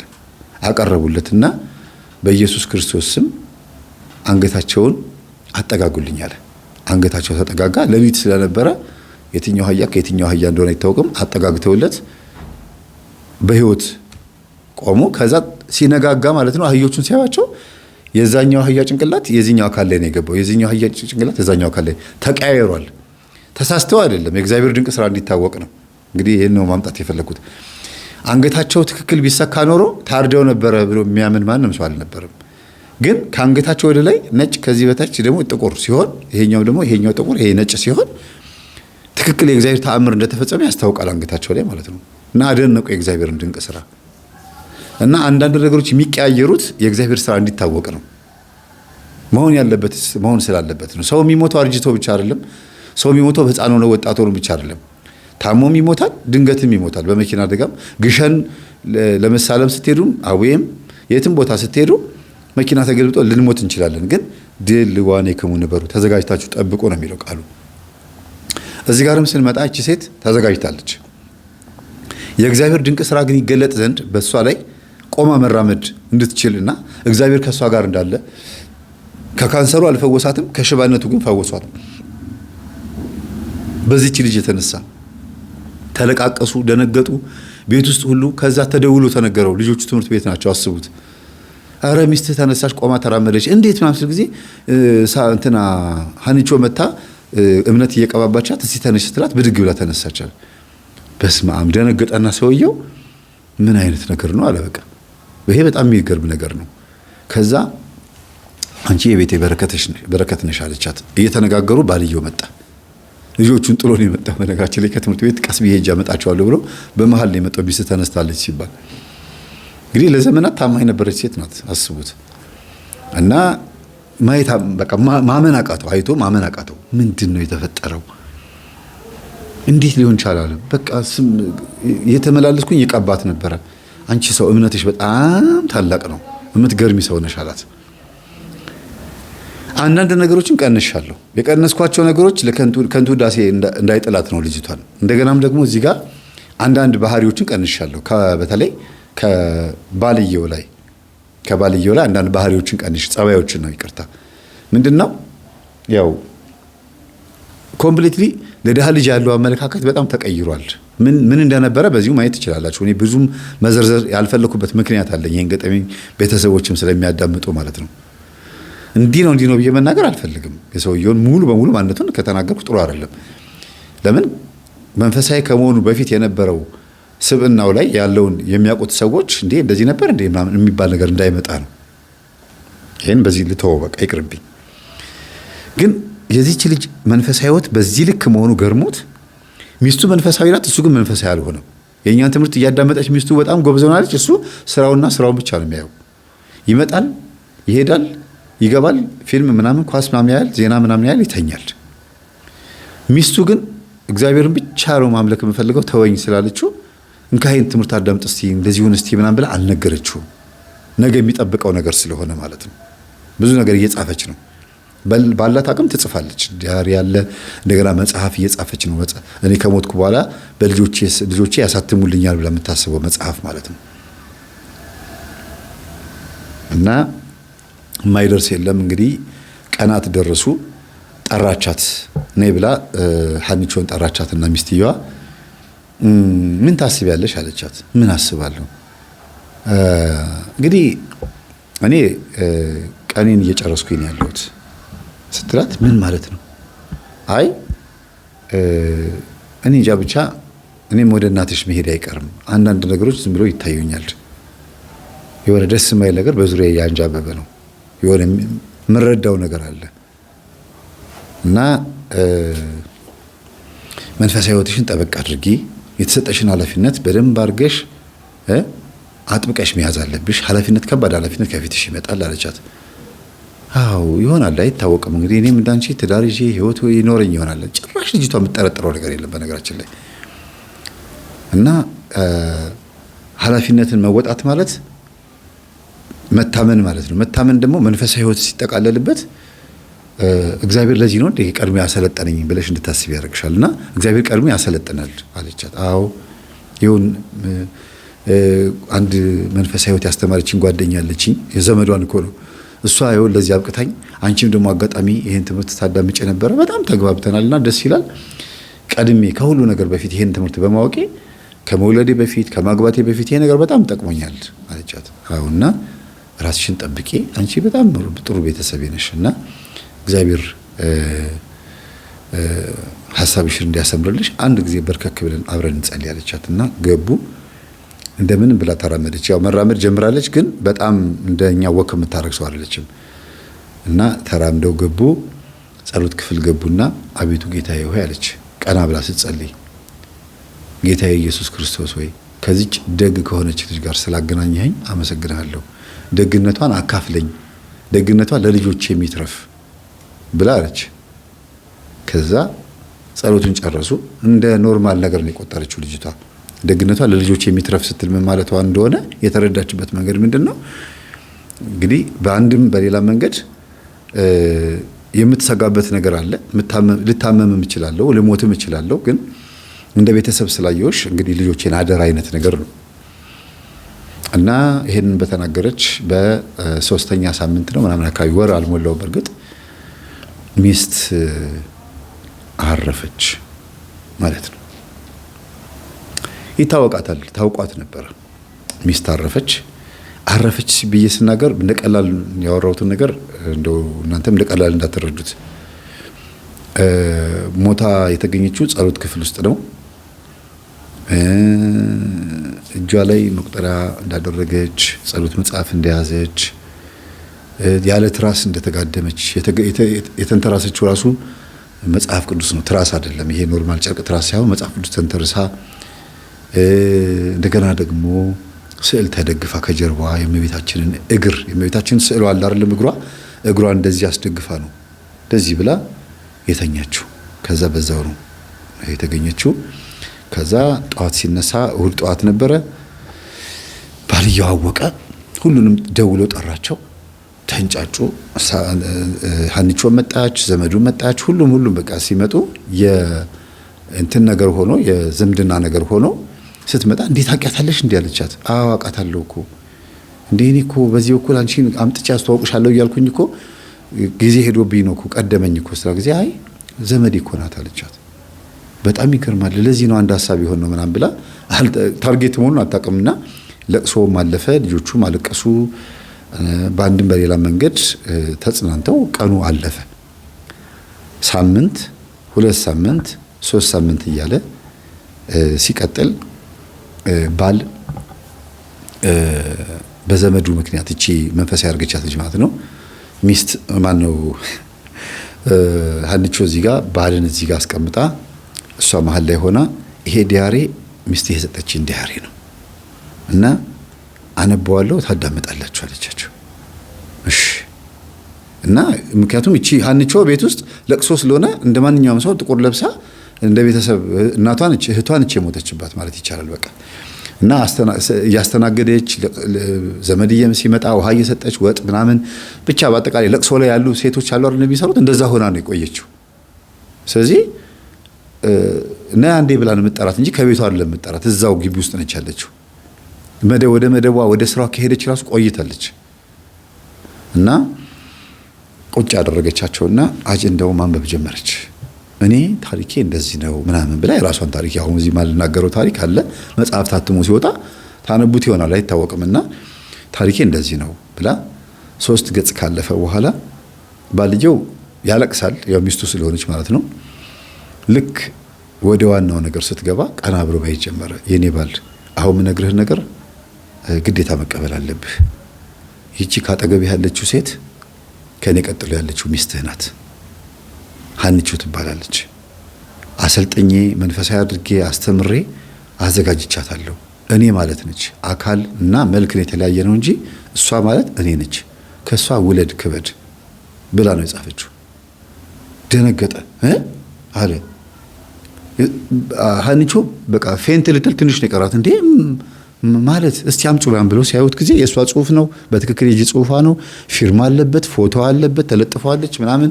እንደ አውቶግራፊ ታውቃላችሁ። አውቶግራፊ በጣም ወድ ነበር ተማሪ እያለሁ እና እንደ አውቶግራፊ ምናምን አርጋ ነው ሰርታ የሁለቱን ፎቶ አንድ ላይ አድርጋ ቤተክርስቲያን ስታጋባን ፎቶና ፎቶ ይጋጠማል አይደል? ሁለቱን ፎቶ አድርጋ ልብ ቅርጽ አድርጋ እግዚአብሔር ያጣምራችሁ ብዙ ልጆች ያብዛሽ አንቺንም ልጆቼን አደራ እንጀራ እናት እንዳትሆኝባቸው ምናምን ብላ ጽፋ ነው የዘጋጋችው። ከዛ ዞር አየቻትና ታቂ ነበር አለቻት። አዎ አውቀሽ ነው እኔ ጋር የመጣሽው የሁሉ እንደዛ መተሽ ቀርበሽኝ ያሰለጠንሽ ምን የሚያርሽኝ መንፈሳዊ ያርክሽኝ አውቀሽ ነው ስትል ጊዜ አዎ ታዝዤ ነው አዛኝ ነው። ከዛ ምንድነው እሱ የምታወሩት አለ። አይ በቃ እንደዚህ ነው ማለት ብለው ያለውን ቅደም ተከተል ነገረችው ዘመዱ ማለት ነው። እና እሷን ወደ መንፈሳዊ ህይወት ወደ ምናምን ቀይረሽ እንደዚህ ሚስቴንም እስከ መፈወስ ድረስ ያደረስሻት አንቺ ነሽ። አዎ እና እግዚአብሔር የሚያደርገው ነገር ይበልጣል። እቺን የመሰለች ወርቅ ልጅ ጸባይዋ መንፈሳዊ ባትሆንም ጸባይዋ ጥሩ ነበረ። እንደገና መልሶ ደግሞ እግዚአብሔር በመንፈሳዊ ህይወት በኩል ሰርቷታል። ቅዱስ ቁርባን ተቀብላለች። ስለዚህ ሚስትህም ተቀብላለች። አሁን ደግሞ አንተን የቀራው ቅዱስ ቁርባን መቀበል አለብህ፣ መማር አለብህ አለችው። ትምህርት መማር አለብህ አለችው። ከሚስቱ ጋር ሆኖ ያልጀመረውን ትምህርት ከዚህኛዋ ከሀኒቾ ጋር ሆኖ አብሮ ትምህርቱን ጀመረ። ግን የዛን ቀን የነበረው ስሜት በጣም ከባድ ነበረ። ምንድን ነበር መሰለህ? 3 ነገር ነው የተፈጠረው። አንደኛ ቀና ብሎ ሊያያት አልቻለም። ዝም ብሎ እንዲሁ በደግነት ነበር የሚያገዛት። አያችሁ፣ ዝም ብሎ በቃ በንጹህ ልብ የዝሙት ሐሳብ እንኳን አስቧት አያውቅም። አንድ ቀን ከሷ ጋር እንደዚህ ባደረኩ ብሎ እንኳን አያውቅም። አንደኛ በሉ። ሁለተኛ ነገር ልጆቹን በጣም ትወድለታለች እና ቀድሞ እግዚአብሔር የሆነ ነገር እየሰራ እንደነበረ ተረዳ። ቀድሞ በቃ ልጆቹን እሷ ቀድማ እንድትወዳቸው የተፈጠረውን ነገር ምናምን ሲያየው በቃ ሚስቱ የሆነ ነገር ውስጧ ያወቀው ነገር እንደነበረና ያዘጋጀችው ነገር እንዳለ ያስታውቃል። እና ሶስተኛ ላይ ደግሞ መንፈሳዊ ሕይወቷ ነው። መንፈሳዊ ሕይወቷ ሚስቱን ዳብሳ ቆማ እንድትሄድ ማድረጓ ፈርቷል። እንደ አንድ ሃይማኖትን በደንብ ጠበቅ ብሎ እንደማያመልክና ሃይማኖት ውስጥ ገብቶ ጠለቅ ብሎ እንዳልገባ ሰው ስታስቡት ያው ሊፈራት ይችላል፣ ያስኬዳል። ግን ምን ብሎ ጠየቃት? ልጆቼን ሰላም የምትያቸው ፍቅር የምትሰጫቸው ሚስቴ አዛሽ አይደለም አይደል አላት። በፍጹም ይኸው መድኃኔዓለምን እግዚአብሔር ምስክሬ ነው። ደግሞ ራሳችሁ ናችሁ የጠራችሁኝ፣ ራሳችሁ ናችሁ ወርዳችሁ ሰላም የምትሉኝ። እኔ ቢሆን ኖሮ ራሴ ተንቀጭቅዤ መጥቼ ግዛኝ ምናምን ብያለልህም ነበር አለችው። ወይ ጉድ! ሚስቴ ባረፈችበት በዚሁ ሳምንታት ውስጥ ይሄንን ነገር ታሰምኛለሽ? አዎ፣ አይምሮ ሌላ ነገር ሳያስብ በፊት ይሄ ነገር መስተካከል አለበት አለችው። ከዛ ልጆቹ ተጠሩ። እድሜያቸው ምንም እንኳን ገና ቢሆንም ከዚህ በኋላ እሷ እናታችሁ ናት፣ ከዚህ ቤት አትወጣም፣ ትንከባከባቸዋለች፣ ለአባታችሁም ረዳቱ ናት፣ ትቀበላላችሁ አለቻቸው። ደስ ይለናል፣ በጣም ደስ ይለናል፣ የእናታችን ስጦታ ስለሆነች ደስ ይላል፣ እኛም እሷን እንወዳታለን ምናምን አሉ። በቃ የሆነ ደስ የሚል ፍቅር የሆኑ ልጆች ናቸው ልጆቹ። ግን በእናታቸው ሞት በጣም አዝነዋል። እናትሽ ጋር ነው አይደል እናታችን ሄደችው አሏት ልጆቹ አሏትና አዎ እናቴ ጋር ነው፣ እኛም ደግሞ አንድ ቀን እንሄዳለን ሁላችንም ብላለቻቸው። ሁላችንም እንሄዳለን? አዎ። አይ በቃ ስንሄድ እናገኛቸዋለን። ስንሄድ እድሜያቸው ትልቅ ሆኖ ነው የምናገኛቸው? አይ እናንተ ናቸው ትልቅ የምትሆኑት እንጂ እነሱ በዚሁ በነበሩት እድሜያቸው ነው የምናገኛቸው። እናንተ ግን ትልቅ ሆነን ምን ብለን ነው የምናገኛቸው? ትፈቅዱልኛላችሁ እዚህ ቤት ከእናንተ ጋር ያለው? ስለዚህ አባቢን አስፈቅደሽ እሺ ካለ ችግር የለውም አሉ። ከዛ አባቢ ትፈቅድላታለህ አሉ። እናንተ ትወዷታላችሁ አላቸው። ከዛ አዎ እንዴ እኛ ደስ የማማ ልጅ አይደለች እንዴ? እህታችን እኮ ናት፣ የኛ ቤት እኮ ልጅ ነች እኮ፣ ይሄው አብራን ያለችው እስካሁን ድረስ ከኛ ቤት አልሄደችም አሉ። በቃ እግዚአብሔር የፈቀደውና ሚስት ያዘጋጀችው ነገር ስለሆነ ብቻ ቃሏን አከብራለሁ። አንዳንድ ሰው የሙት ወቃሽ አታርጉኝ ይባላልና ቃል አስገብቶ ከሞተ እሱ የተናገረው ነገር መፈጸም አለበት። ለምሳሌ ደብረ ሊባኖስ ሲቀበር በሰሌን ቅበሩኝ ይላሉ። እንደዚህ አድርጋችሁ ቀበሩኝ፣ እንደዚህ ለገሌ እነዚህ አድርጉ፣ ኑዛዜ ምናምን አለ። አደራ ብሎ ይሞታሉ። ያ አደራው ይፈጸማል ማለት ነው። ስለዚህ ይሄ ደግሞ የሚስት ኑዛዜ ነው። የሚስት ኑዛዜ መልሶ ሚስት እንዲያገኝ የሚያደርግ ነው እና በሚስቱ አልተጽናናም አሁንም ድረስ ማለት ነው። ማለት ሚስቱ በመሞቷ በጣም አዝኗል። ግን አንድም ፍቅር አጓድሎባት አያውቅም ልጅ። ፎቶዋ እስካሁን ድረስ አለ። የሁለቱ ፎቶ ምንም አልተሰቀለም። የሁለቱ ፎቶ ጭራሽ አልተሰቀለም። አመት ሆኖ ይሄ ጉዳይ ከተፈጸመ አመት ሆኖታል።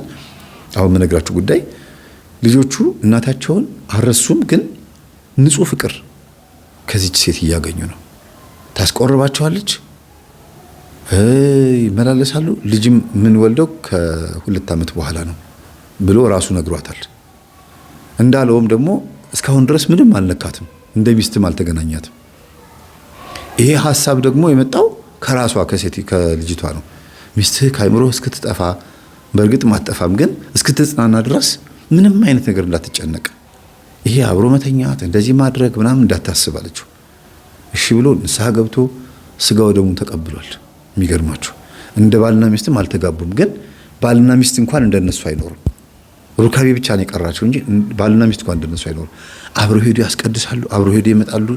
የሰፈሯ ሰዎች ግርም ብሏቸዋል። እዛ ጉሊት የምትሸጥበት ቦታ የነበረው እንደገና ዘመድየዋ ተነግራት የነበረው ነገር አለ። አሁን ከባድ ኃላፊነት ትቀበያለሽ እና ያን ኃላፊነት መወጣት መታማኝ መሆን መታመን ነው። መታመን ደግሞ መንፈሳዊ ሕይወት ሲኖረው ምናምን ብላ ነግራታለች።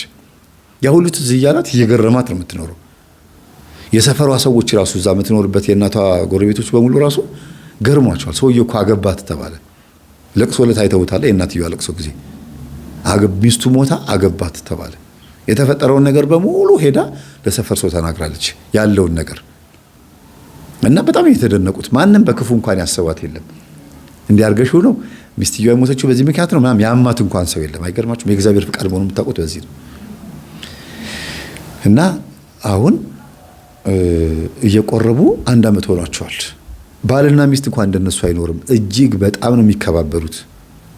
የምሴተ ሐሙስ የዕጽበተ እግር ጊዜ ጎንበስ ብላ የሁሉንም እግር ካጠበች በኋላ እሱ ጎንበስ ብሎ ደግሞ የእሷን እግር አጥቧል። ማለት ለዚችኛዋ ሴት መስጠት የሚገባውን ፍቅር ምንም አላጓደለም። መሄድ ያለባቸው ቦታ ሁሉ ይሄዳሉ። ልጆቹ ያዝናናሉ። እቤት ውስጥም ይሄን ላድርግልህ ስትለው እሺ ነው የሚላት። እሱም ደግሞ የሚያመጣላትን ስጦታ ትቀበላለች።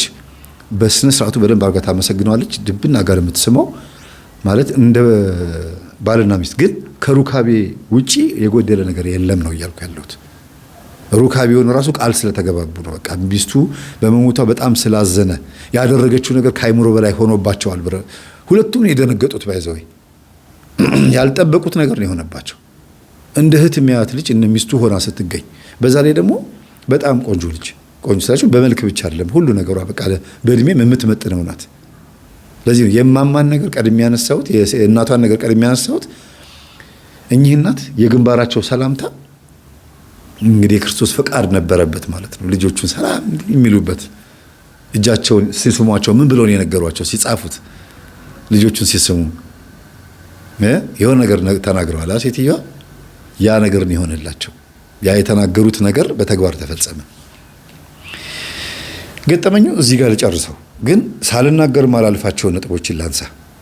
ይኸውላችሁ የሆነ ነገር ነገ ከነገ ወዲያ ድንገት ጥሩ ህይወት እንዲያጋጥም ብላችኋል ደግ የምትሆኑት ዝም ብሎ ደግ ሁኑ። አንደኛ። ሁለተኛ ከቤተሰብ የወረሳችሁት ደግነት ካለ እሱን ጠብቁት፣ ተንከባከቡት። በእውነት ነው የምላችሁ። ሌላው ግን ስራን ባለመናቅ ለምንድን ነው ትልቅ ድርጅት ሄዳ ማትቀጠረው ወይ የሆነ ቦታ ላይ ሲባል ልጅቷ በውስጥ በኩል ጨዋነት ነበረባት እና እናትየው ሳይነግሩት በማረፋቸው ጠይቋታል። ለምንድን ነው እናትሽ እንደዚህ ቢጠይቃቸው የመለሱልኝ መልስ በጣም ልብ የሚያንጠለጥል ነበረ። እስቲ እነግርሃለሁ ልጆች ፊት አይነገርም ነበር ያሉኝና ምንድነው ምክንያትሽ አላት። እኔ ጉሊት መሸጥ የፈለኩት በንግድ ስለማመን ነው። ነጋዴ መሆን እፈልጋለሁ እና ተቀጥሮ መስራት ይሄ እንደዚህ ማለት አልፈልግም። አንዱ ምክንያት። ሁለተኛው ነገር ግን ማልዋሽህ ነገር በጣም የሚፈልገኝ አፍቅሮኝ የነበረ ሰው፣ እኔ ግን የማልፈልገው ሰው የኔን ከግቢ ከቤት መውጣት ጠብቆ ሊወስደኝ የሚፈልግ ሰው ነበር። የክፍለ ሀገር ሰው ነው። ባመነበት የሚጸና ሰው ስለሆነ በድጋጉ ጠልፎኝ እንዳገሩ እንደለመደው እንግዲህ አገሩ ላይ በፈረስ ነው የለመደው፣ እዚህ ደግሞ በመኪና ይዞኝ ሊሄድ ይፈልግ ነበርና እኔ ደግሞ እሱን አልፈለኩትም። ምክንያቱም ችግር ያለበት ሰው ነው። ቀድሞ ስለተነገረኝ ስለ ልጁ ባህሪ መጣ አልመጣ ያልኩ እየተደበቅኩ ነው ያለሁት እና ሰዎች ካሉ መጥቶ በፍጹም ምንም ነገር ሊያደርገኝ አይችልም። ለዚህ ነው ጉሊት የሚሸጥበት ቦታ ላይ በዚህም ሰዎች ያሉበት አካባቢ ስለሆነ ሰዎች ፊት ምንም ሊያደርገኝ ስለማይችል ወጥቼ የምሰራው። ሌላ ቦታ ግን ሄጄ ርቄ መስራት አልችልም። ወደ ቤቴም ሲሄድ የሚሸኘኝ አንድ ጎረምሳ ነበረ እና እሱ ስለሚሸኘኝ ብቻ ነው ወጥቼ የምሰራው እንጂ ጭራሽ ከቤት ራሱ አልወጣም። እና በጣም ዝቶብኛል። አንቺን በምነካው ነክቼሽ፣ በማስነካሽ ነክቼሽ ይዤሽ ነው የምጠፋው እያለ ይዝትብኝ ነበረ። ለዛ ነው ቤት የምደበቀው። ለዚህ ነው ማዬ ልጆች ፊት የማይወራ ነው ያለችኝ። ለዛ ነው አለችው። እና ከዛ መጨረሻሽ እንዴት ሆነ? አይ ከዛ በኋላማ በቃ ነገሮች ሁሉ እናቴም ካረፈች በኋላ እኔም ወደዚህ ወደ እናንተ ምናምን ሳዘወትር ምስል እንግዲህ ነገሩን ሰው አለኝ ወደሚለው ነገር መጣሁኝ እና ያው ዛሬ ደግሞ እዚህ ቦታ ነው ያለሁት አለችው። እና ከኔ ጋር የተገናኘ ነው በምንድን ነው? በዚህ ልጅ ምክንያት ነው። እና ስጋት አለብኝ አለችኝ አንድ ጊዜ አግኝታኝ። እኔ ይሄ ሁሉ ታሪክ እንዳላት አላውቅም ነበርና ስጋት አለብኝ መምህር ላናግር ፈልጌ ነበር። መጀመሪያ ይሄን ጉዳይ ነው የነገረችኝ። እንደዚህ የሚዘትብኝ ሰው አለ። እኔ አሁን ተአምር በሆነ መንገድ ትዳር ላይ ነው ያለሁት አለችኝ። እስኪ ተአምር የሆነው ነገር ንገሪኝ አልኳትና 3 ሰዓት ሙሉ ቁጭ ብላ ታሪኳን ነገረችኝ። ይሄው እኔ እስካሁን የነገርኳችሁን አሳጥሬ የነገርኳችሁን ማለት ነው። 3 ሰዓት ከምናምን 40 ምናምን ደቂቃ ሁሉ ሄዷል። በጣም ነው የደነገጥኩት። የምትነግሪኝ እውነት ነው አልኳት። አዎ መምህር ይኸውልህ እንደዚህ ነው አለችኝ። እና ብዙ ሰዎች ታሪክ አለኝ ገጠመኝ አለኝ ብለው ሊነግሩህ ሲመጡ እሺ ብለህ ስማቸው። አንተ በማታውቀው መንገድ ሳታገኛቸው ተአምር ተፈጽሟል በየቤቱ አለችኝ። እንደዛ ነው? በየቤታችሁ ብዙ ተአምር ተፈጽሟል? እውነት እግዚአብሔር ብዙ ረድቷችኋል፣ አግዟችኋል? ደስ ይላል። እና ኢንተርቪው መደረግ እፈልጋለሁ ብላ ነበረ። ግን ደግሞ ልጁ ያገኘኛል የሚል ስጋት ስላለባት ኢንተርቪውን ትተነው እኔ አቀረብኩት ማለት ነው ከምክሮች ጋር። ስለዚህ በዚህ ገጠመኝ ውስጥ ይሄ ልጅ ማንነቱ መታወቅ አለበት፣ የት ሰፈር እንደሆነ ምናምን መታወቅ ስላለበት መካተት አለበት። ይሄ ገጠመኝ እልባት ማግኘት አለበት። ይሄ እዚህ ልጅ ነገር መጨረሻው ሳይታወቅ አላቀርበውም ብዬ እኔ ደግሞ ተነሳሁ እንደ አዲስ። ከዛ አድራሻውን ሰጠችኝ። ቀድማ ታውቀው ነበር አድራሻውን። በሆነ አንዳንድ አጋጣሚዎች ነው ይሄ ሰው እሷን አግኝቷት በዛ አጋጣሚ የኔ ካልሆንሽ ብሎ ሲያስቸግራት የነበረውና በሰው አግኝቸው እቺ ልጅ ታውቃታለህ አልኩት። እንዴ የኔ ፍቅር ናት እኮ አለኝ። አዎ ያንተ ፍቅር ናት፣ ተረጋጋ። አሁን ግን ባለትዳር ነች፣ አግብታለች፣ በጣም ከባድ ትዳር ውስጥ ነች ያለችው ጊዜ አታረገውም እኔ እለያታለሁ ምናምን አለ። በጣም ደነፋብኝና ወንድሜ ተረጋጋ እንዴ እኔን ራሱ ነፍሴን ከስጋዬ ሊለየኝ የተዘጋጀ ነው የሚመስለው። በጣም በሚያስፈራ ሁኔታ ነው የሚያረገው ሁሉ ነው የሚመስለውና አልኩኝና መኪና ውስጥ ገባና ቁጭ አልን። ይኸውልህ እቺ ልጅ ታሪኳ ይሄን ይመስላል ብዬ አጠር አድርጌ በ30 ደቂቃ ውስጥ ሳላንዛዛ የተፈጠረውን ነገር ስነግረው ቻንሷ የሚገርም ነው፣ እድሏ የሚገርም ነው። እና ግን እሷ የግርማን ትምህርት ታዳምጣለች አለኝ። እኔ ነኝ ብዬ አላልኩትም።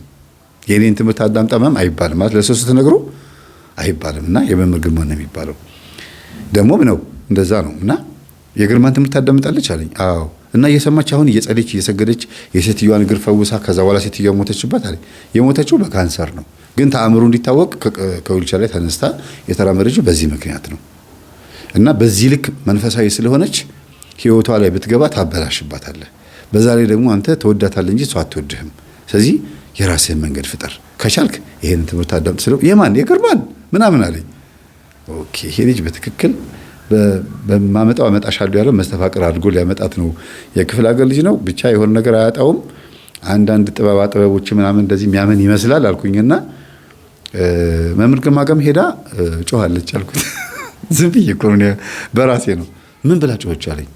አይ የሆነ መስተፋቅር ስሙን አልናገርም አለ እንጂ የሆነ መስተፋቅር ያረገባት ሰው አለ ምናምን ብዬ ስለው ጊዜ ማን ነኝ ብሎ ለፈለፈ ስለው ጊዜ እኔ እንጃ ስምህ ማን ነው አንተ አልኩት። ለጊዜው ስሜ ቆያለኝ ብቻ ለፍልፋለች። ቪዲዮም ቪዲዮም ተቀርጿል አለኝ። ቪዲዮም በጊዜው በእርግጥ አላየሁትም፣ ግን ቪዲዮ እንደተቀረጸ አውቃለሁ። እንግዲህ ሲወጣ እናየዋለን ስለው ጊዜ ኧረ በለው በቃ ስሜቱን መቆጣጠር አቃተው። ተናደደ። በቃ እንዲህ ግርማ ስፈራው ድሮንም ስፈራው ጭራሽ በእኔ መጣብኝ አለ። ቆይ ምን ያረከው ነገር አለ ስለው ጊዜ በጣም ነው የምወዳት እና መቼም መስተፋቅር አድርጌያለሁ እንዳትለኝ፣ ሰይጣን ልኬባታለሁ ምናምን እንዳትለኝ አልኩት። እኔ ሰይጣን መሆኑን ቅርብ ጊዜ ነው የሰማሁት፣ ግን መስተፋቅር አድርጌያለሁ አለኝ። እንዴት አልሰራም ስለው ጊዜ በሩቁ ሊሰራ አልቻለም። ላቧን አላገኘሁም፣ ጸጉሯን አላገኘሁም። በቃ የእሷ የሆነ ነገር ምንም ነገር ስላጣሁኝ ይኸው እስካሁን ተቀምጫለሁ አለ። በል ጸጉሯም ላቧም አያስፈልግህም። ያንተ ማንነት፣ ያንተ ሁኔታ፣ ያንተ ስም በሙሉ እንዳለ ሙሉ በሙሉ የመምህር ግርማ ቪዲዮ ሳይኖር አይቀርም። አንተ ነህ እንዲያውም ያንተ ሳይሆን አይቀርም አልኩት። ኧረ በእናትህ ተረጋጋ በለው። የምታውቃቸው ከሆነ ሰውየውን እረፉ በላቸው፣ በቃ ንስሐ ገብቷል በላቸው አለኝ። ይቅርታ ብሏል በላቸው አለኝ። ልበልልህ? አዎ። እሺ ታቆማለህ ይሄን ነገር አልኩት። አቆማለሁ። አይ በቃ ይቅርብኝ፣ እንዴ እኔ መዋረድ አልፈልግም። ስንት ስራ ስንት ገና ብዙ ነገር ይጠበቅብኛል። በቃ ትቅርብኝ፣ እንዲያውም አልፈልግም ማለት በዘዴ። ከዛ በኋላ ግን አመነ። ይሄን ዘዴ ያመጣሁት ለምን ነው እንዲያምንልኝ ነው። አመነ እና ለማንኛውም ልጅቷ በጣም ጠንካራ መንፈሳዊ ልጅ ሆናለች። ደውላ ስታናግራለች። ደውላ ስታናግርህ ግን ሌላ ቃላት ምናምን ነገሮች እንዳትናገር አሁን ደውዬ አገናኛለሁ አልኩት። እሺ አንዴ ብቻ ድምጿን ልስማት አለኝ። ከዛ ደውዬ አገናኘኋቸው። ያገናኘሁበት ምን አገናኘኝ ስላለችኝ ነው እሷ። ከዛ አዋሪው አልኳት። መምህር አግኝተኸው አለችኝ። አዎ።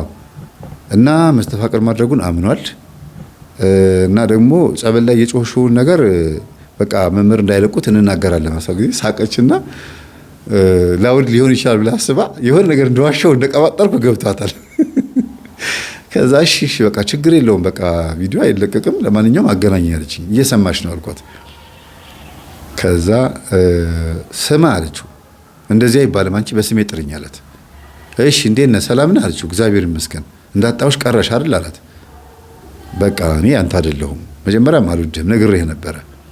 አሁን ሰላማዊ የሆነ ህይወቴን አትረብሸኝ፣ እንዳትረብሸኝ ከዚህ በኋላ ባጠገብህ በነፃነት እንዳልፍ ብቻ ነው የምፈልገው። ከዛ ውጭ ግን ሌላ ነገር አደርጋለሁ ካልክ ብዙ ነገር ውስጥ ትገባለች። ኧረ እኔ አሁንማ ሰውየው ጋር ገባሽብኝ እኮ በቃ በሱ እጅ ውስጥ ከገባሽ ሁሉ ነገር ተበላሸ እኮ አላት። ያውቃል ሰይጣን እንደላከ ራሱ ያውቃል። ስለሚያፈቅራት ነው እንጂ በጣም ስለሚወዳት ነው እንጂ መስተፋቅር አጋንንት እንደሆነ እና የተላከባት በአጋንንት ፍቅር እንደሚያቀራርባቸው ይሄንን ማም ያውቃል። አሁን ወዲያው ወሽመጡ ሲቆርጥ ያስታውቃል ልጁና እኔ ባለፍሽበትም አላልፍም እንኳን ባጠገቤ ልታልፊ ቀርቶ አለት። አይታወቅም ነገሮች ሊያገናኙን ይችላሉ። ስለዚህ በቃ አረፍ አለችው። ይሄንን ያወራነውን እኔም ሪካርድ አድርጌዋለሁ፣ እሷም ሪካርድ አድርገዋለች። ፎቶም አንስቼዋለሁ። ሰላም ተባብለን ተለያየን። ለባልየው ላኩለት። ከዛ መምህር እንዴት ይሄን ላክልኝ አለኝ። ሚስትህ ናት ላክ ያለችኝና ይሄን ጉዳይ ጨርሼልሃለሁ ከዚህ በኋላ የሚያሰጋችሁ ነገር የለም አልኩት።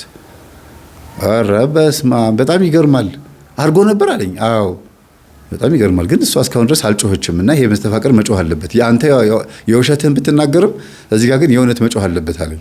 አዎ በጣም በርታ ሞክር አልኩት። እና ግን ልጅቷ እንደው ሚስትም ናት እህትም እናትም ናትና እንደው በጣም እድለኛ ነህ አልኩት። አዎ ስታዋራኝ በጣም የዋህ ናት አልኩት። አዎ አለኝ። እኔ እድለኛ ነኝ፣ ሚስቴ ነች የሸለመችኝ፣ የሚስቴ ስጦታ ናት አለኝ። እና የአንገት ሐብል ነች አልኩት። አዎ አለኝ። ግን የሚስት ስጦታ የአንገት ሐብል ወይም ደግሞ የእጅ ሰዓት ምናምን ነው፣ ከረባት ምናምን ነው አይደል? ጌጡ ናት ማለት ነው። መልካም ሚስት ለባሏ ምንድነች? ዘውድ ናት። እና መልካምነት መልሶ ይከፍላል ብቻ አይደለም፣ ደግነት ብቻ አይደለም።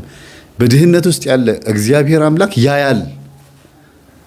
ሴት ልጅ ድሃ ሆና ሀብታምን ማግባት ብትመኝም ግን ንጹህ የሆነ ልብ ካላት እንደዚህ አይነት ቦታ ይጥላታል። እንደገና ደግሞ በመስተፋቅር ደግሞ ሀብታም አጥምደው ደግሞ መከራቸውን የሚያዩ ሴቶች ደግሞ አሉ። እመጣበታለሁ ሌላ ጊዜ። በመስተፋቅር ሀብታም አግብተው ከገቡ በኋላ በጣም ከባድ ህይወት የሚያዩ እህቶች አሉና እግዚአብሔር ከዚህ ነገር ያውጣን።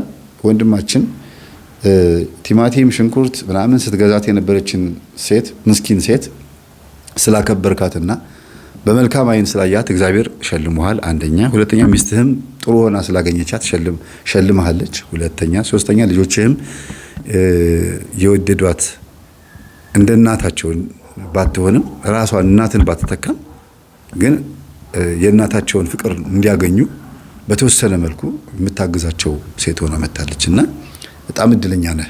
እንኳን እንጀራ እናት ልትሆን ቀርቶ እንጃ ብቻ እንጀራ እናት የሚባለው ነገር ስሜቷ ላይ ራሱ የለም። እንዴት እንደምትወዳቸው ልጆቹን እንዴት እንደሚንጠላጠሉባት አብረዋት እንዴት እንደሚዝናኑ እናታቸውን ረሷት ማለት ይቻላል። ያው አይረሳም በእርግጥ የልጅነት ጉዳይ ሆኖ ነው፣ ግን በቃ ከሷ ጋር ነው የሚጫወቱት። አስረሳቻቸው። ይሄ በጣም ትልቅ ነገር ነው። አንዳንድ ጊዜ እንኳን ልትረሱ ቀርቶ መፈጠራችሁንም እንድትናፍቁ መፈጠራችሁን ራሱን እንድትጠሉ የሚያደርጉ እንጀራ እናቶች ናቸው ያሉት። ከባድ ነው። ጨርሻለሁ። ተመስገን ጌታዬ እዚህ ላደረስከኝ፣ መሽቶ የነጋልኝ ዘመን ጨመርክልኝ፣ ሁሌም ክበርልኝ። ተመስገን ጌታዬ እዚህ ላደረስከኝ፣ መሽቶ የነጋልኝ ዘመን ጨመርክልኝ፣ ሁሌም ክበርልኝ።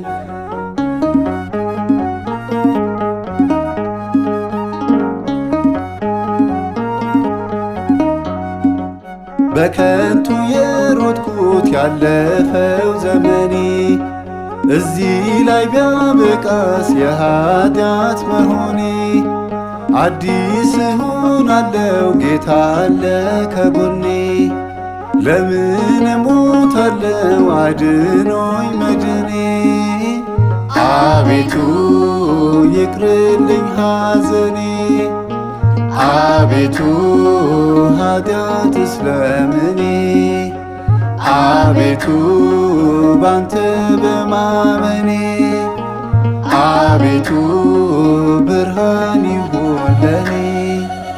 ተመስገን ጌታዬ እዚህ ላደረስከኝ፣ መሽቶ እየነጋልኝ ዘመን ጨመርክልኝ፣ ሁሌም ክበርልኝ።